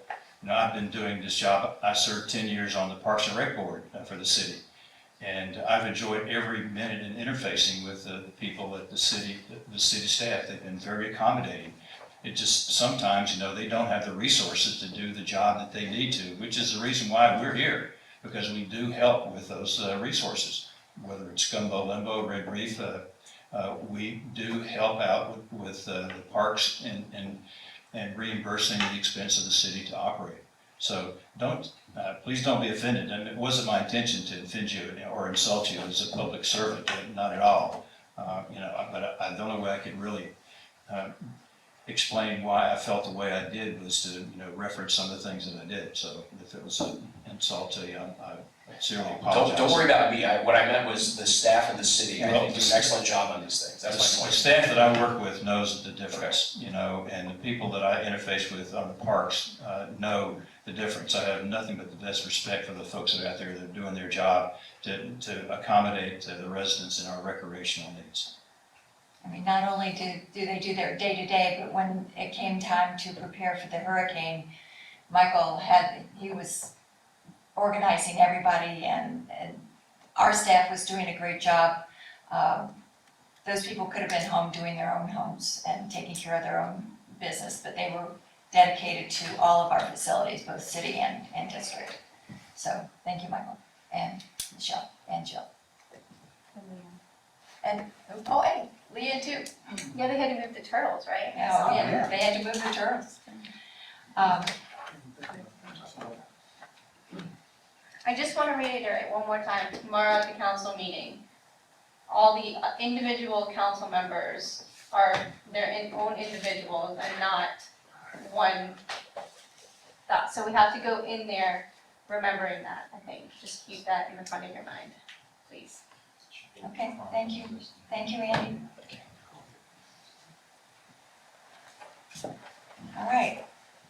Well, we still haven't determined what we're going to We're gonna definitely ask for. The city has got so many things on its plate. It's got fire, it's got police, it's got all these, waste, it's got water.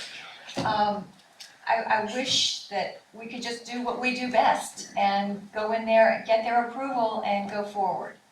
Our ILA says that they shall not unreasonably withhold the approval of the design. It had nothing to do with the price. So, maybe if we could talk to all of the, council people like we're talking tonight and keep our heads on and try to go forward so that we can do what the district does best.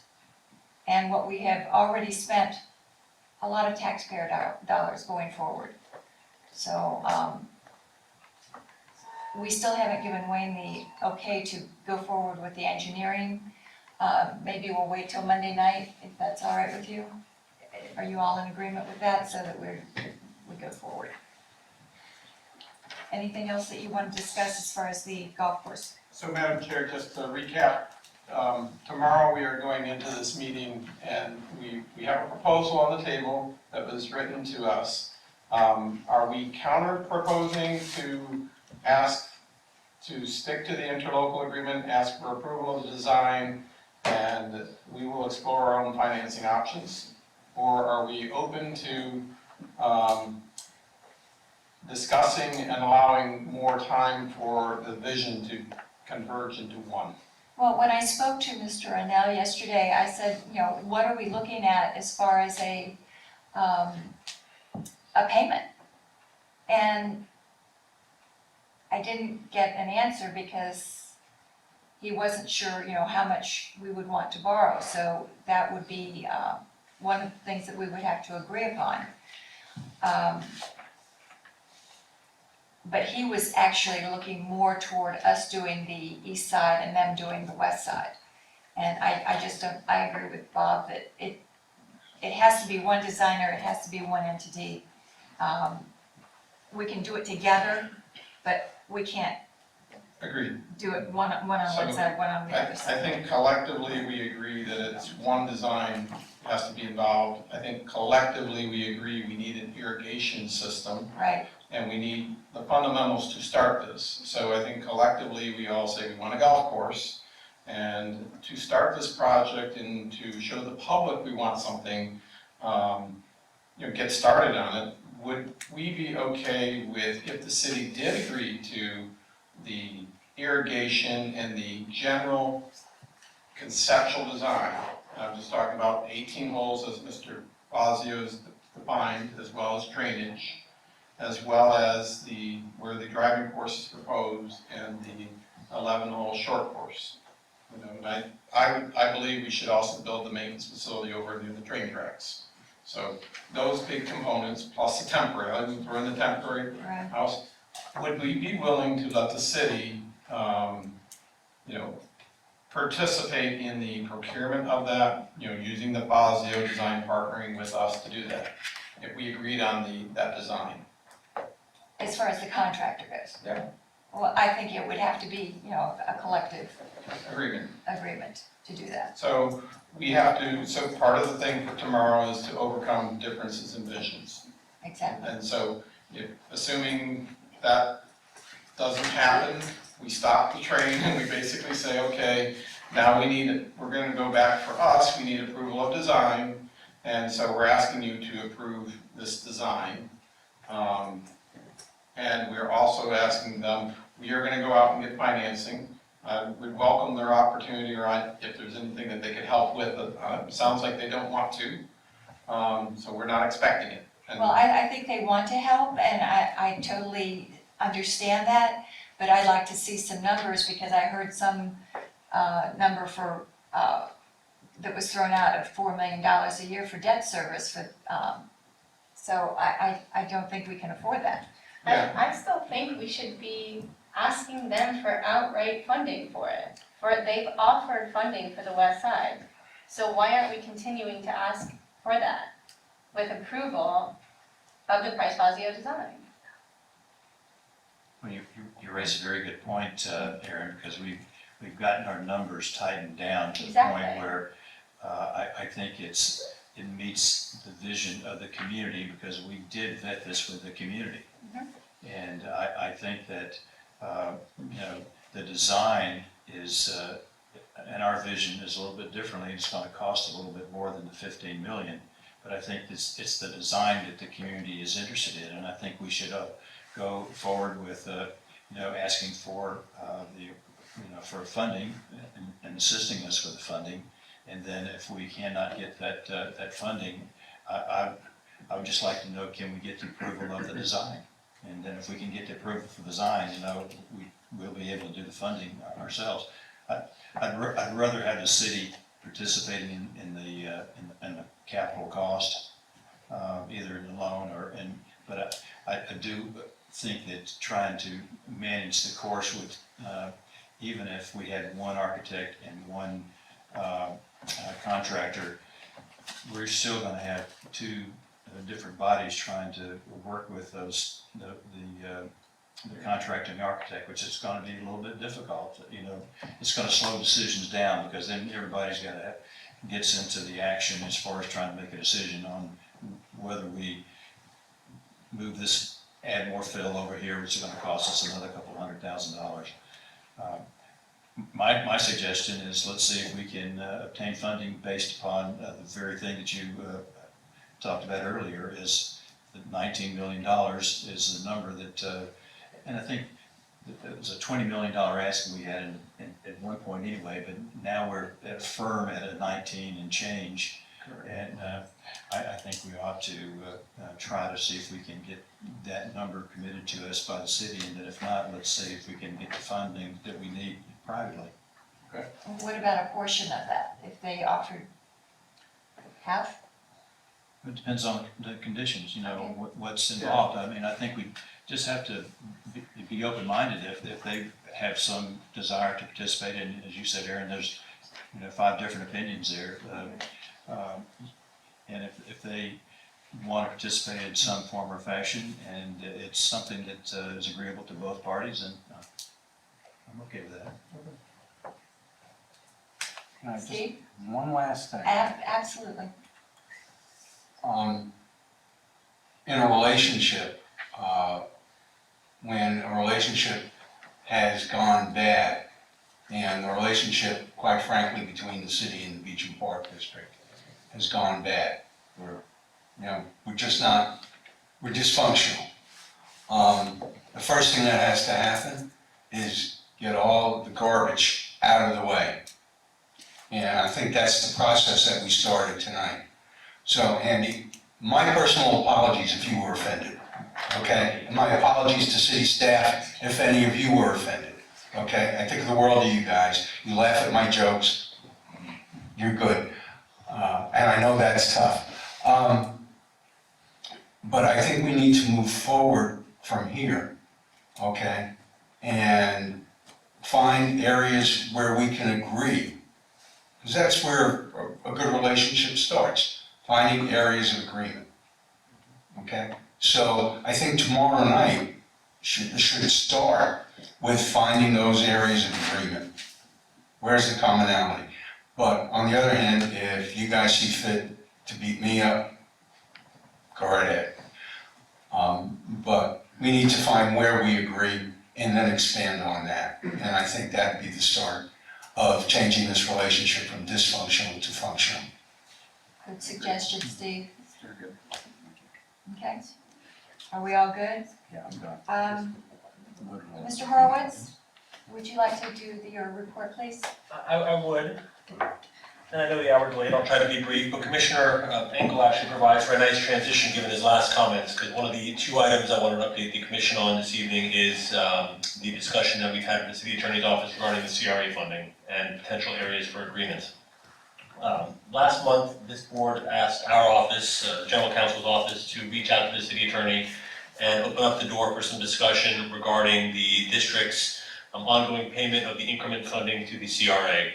And just by way of history and context, in 1986, the district and the CRA entered into an interlocal agreement that provided for increment payments, and the increment is calculated by a methodology in the statute to provide for payment for the acquisition of parks, planning, development, operation, maintenance of rec areas and facilities, all outlined in that interlocal agreement. In 1989, there was an amendment to that agreement which expanded the use of the increment funding to pay for debt obligations issued to finance the cost of the Meisner Park project. This past year, I believe in March or April, the Meisner Park debt has been satisfied in full. And the district over the years has been budgeting about $1.6 million, round numbers, to continue to make these increment payments. With the debt being satisfied, and we now know this would open up the door for some conversation in the context of our continuing obligation to move forward. Putting aside all of the legal issues, and we know there are a couple legal issues that we're continuing to work through, the discussion that we had with the city attorney yesterday really was more of a policy discussion that the board directed us to have. She agreed that she's just a lawyer in the discussion. We obviously are just a lawyer in the discussion. But there is a real opportunity here, I think, and I certainly don't want to speak for the city attorney, but I think we would both take away from that phone call a real possibility and opportunity to open up the door for some discussion among the policymakers, our board, and the city council to discuss the future use of that increment funding. And again, we're talking about $1.6 million, about $1,600,000. With the Meisner Park debt being satisfied, that money is still on the table. There's still an arguable obligation as to whether the district is required to continue making those payments. But we know that the city is, or I should say the district is in the process of going to the city hat in hand looking for some money to help with not only the golf course project, but all of the other projects that we're currently engaged in, be it Gumbo Limbo, Red Reef, Patch Reef, Hornley, maintenance building construction, etc.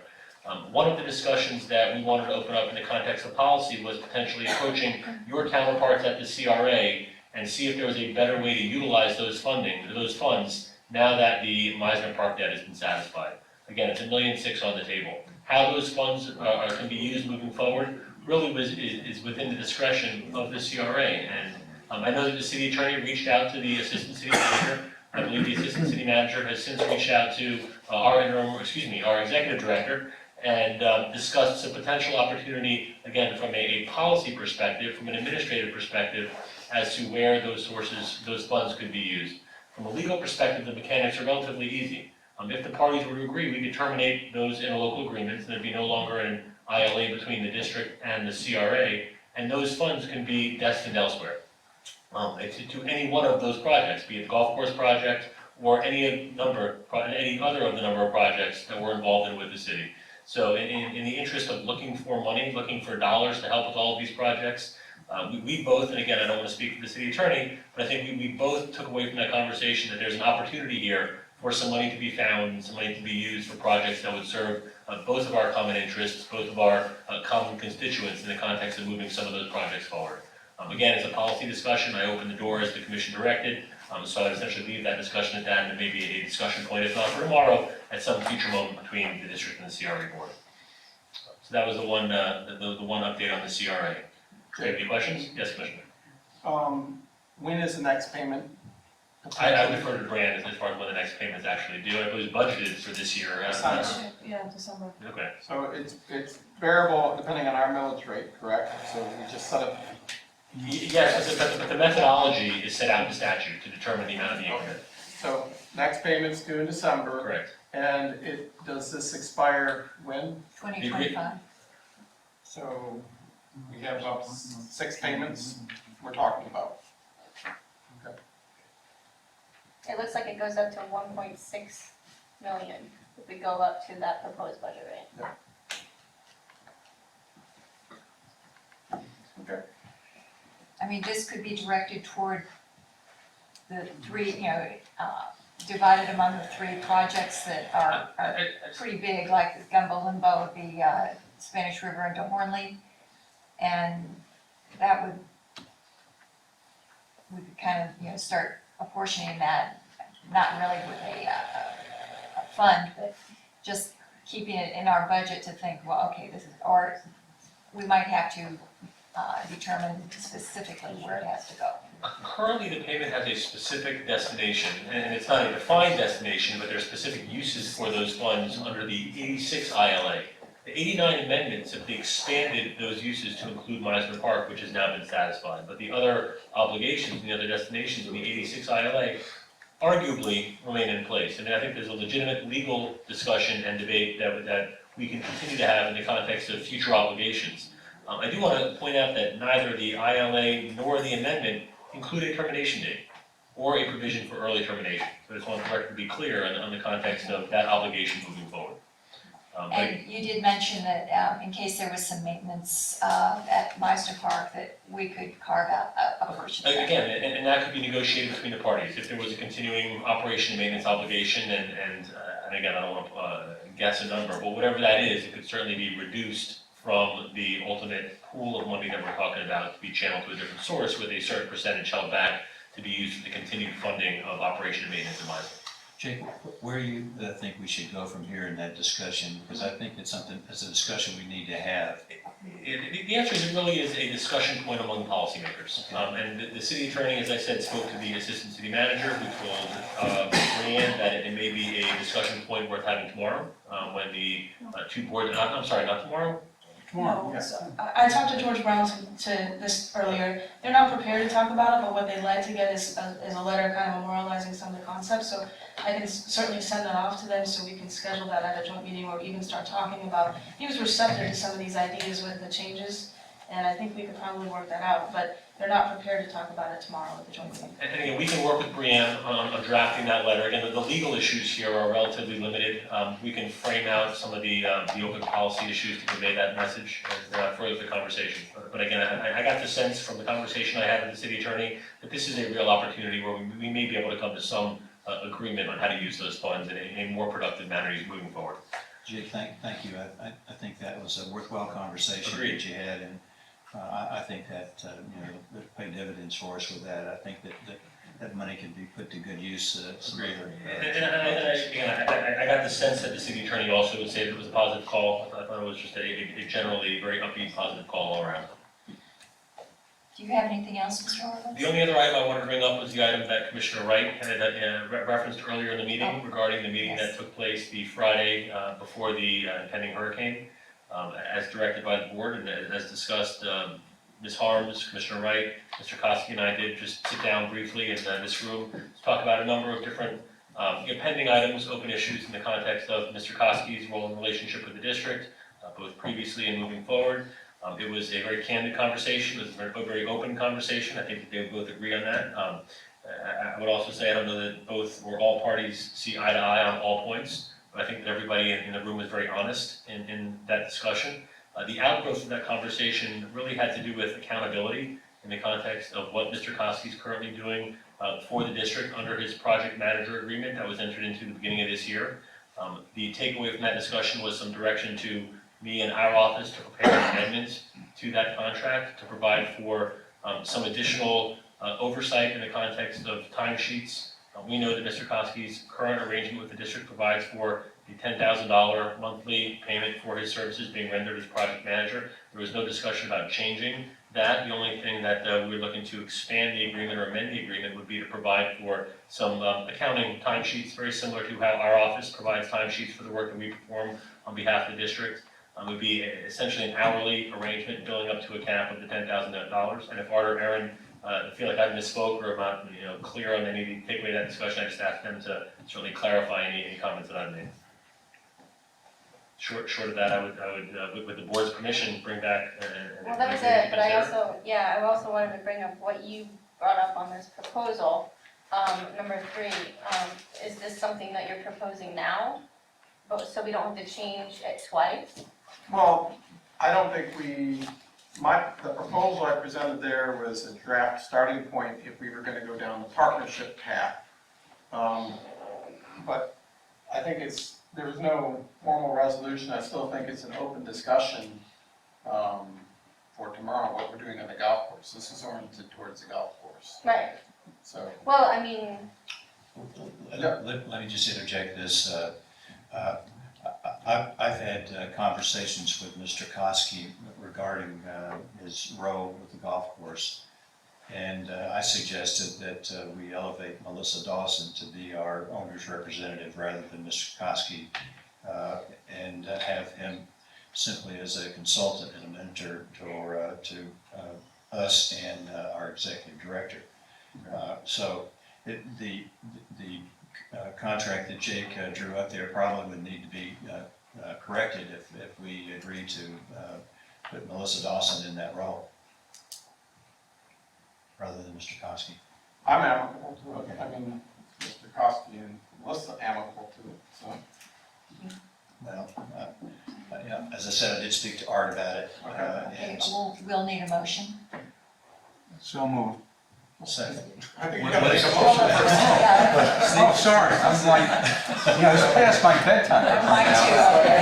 Well, all right, well, here's the motion, if I might be so bold, is that on the recommendation of the commission, I'd like to have Melissa Dawson operate as the owner's representative on the golf course, and for whatever form that takes with us in the city, and that Mr. Koski's role be a consultant to the district for any and all matters related to our business needs. And I guess that should do it. Second. Aaron? Question, is there a fee associated with this? Yes. Yeah, I think that the fee that we had previously for art was $10,000 per month. And then the agreement I saw there had some kind of an hourly fee of $75, which I think is not a reasonable fee if we're using him as a consultant. And I think we either need to increase the fee to something comparable to what we're paying our in-house, our council, or leave the fee at the $10,000. And I'll leave that to your discussion as to what you want to do. Steve? I think maybe an hourly fee. I agree, $75 is a little bit on the low side. And maybe 76, 77.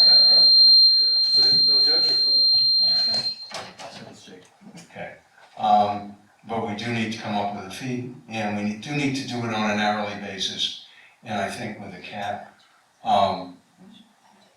But I think the determination of that fee, given the late hour, should be deferred maybe to Monday or a subsequent meeting. Yeah, I'd ask Jake if you might be able to, I know you have other municipalities that you deal with and consult with, and maybe you can help us with that hourly fee. Sure, we could do that. The rate that was, the proposed amendment was based on the highest rate of the project manager research that we did earlier in the year when we first looked at this issue. So that was how we reached that number, and it would be built to a cap. So in other words, the current relationship is a $10,000 monthly payment to Mr. Koski. That really wouldn't change under the proposal. It would simply provide for more accountability in the context of timesheets. We can restructure that agreement to transition Mr. Koski to more of a general consultant, as Commissioner Rollins indicated, and then define that relationship on an hourly basis, again, as Commissioner Engel said, to a certain cap, which may very well be the same dollar amount that's currently in the agreement, with just some revised duties and responsibilities. Well, since we have a meeting on Monday, do you think you can come back to us with that, a letter of agreement, and we can, The answer is we will do our very best. So, yes, we will do our very, very best to do that. So you got 4 whole days. yeah, 4 whole days? Monday. Plus all the other things you have. For the record, I'm also gonna add, not that it relates to this conversation, I will be out of the office on Friday and Monday. I'm taking my family to Vermont, but Sam will be here and he will be with you on Monday night. Thank you. Safe travels. Thank you. We're at commissioners' reports. Aaron, would you like to say? Yeah. Oh, we didn't vote on it. I'm sorry. Any more discussion? All in favor, say aye. Aye. Opposed, like sign. Motion passes. Joanne? Yeah. Yeah, wrong. Kind of punchy. Aaron, do you have any commissioners' report? Steve? Greg? I have a 10-page agenda. You're cruising for a booze. Bob?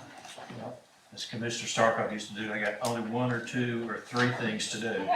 3 things to say. 3 things, no, I have nothing to report here. Well, I had a call today and I was given this document, and Joanne, if you would like to distribute.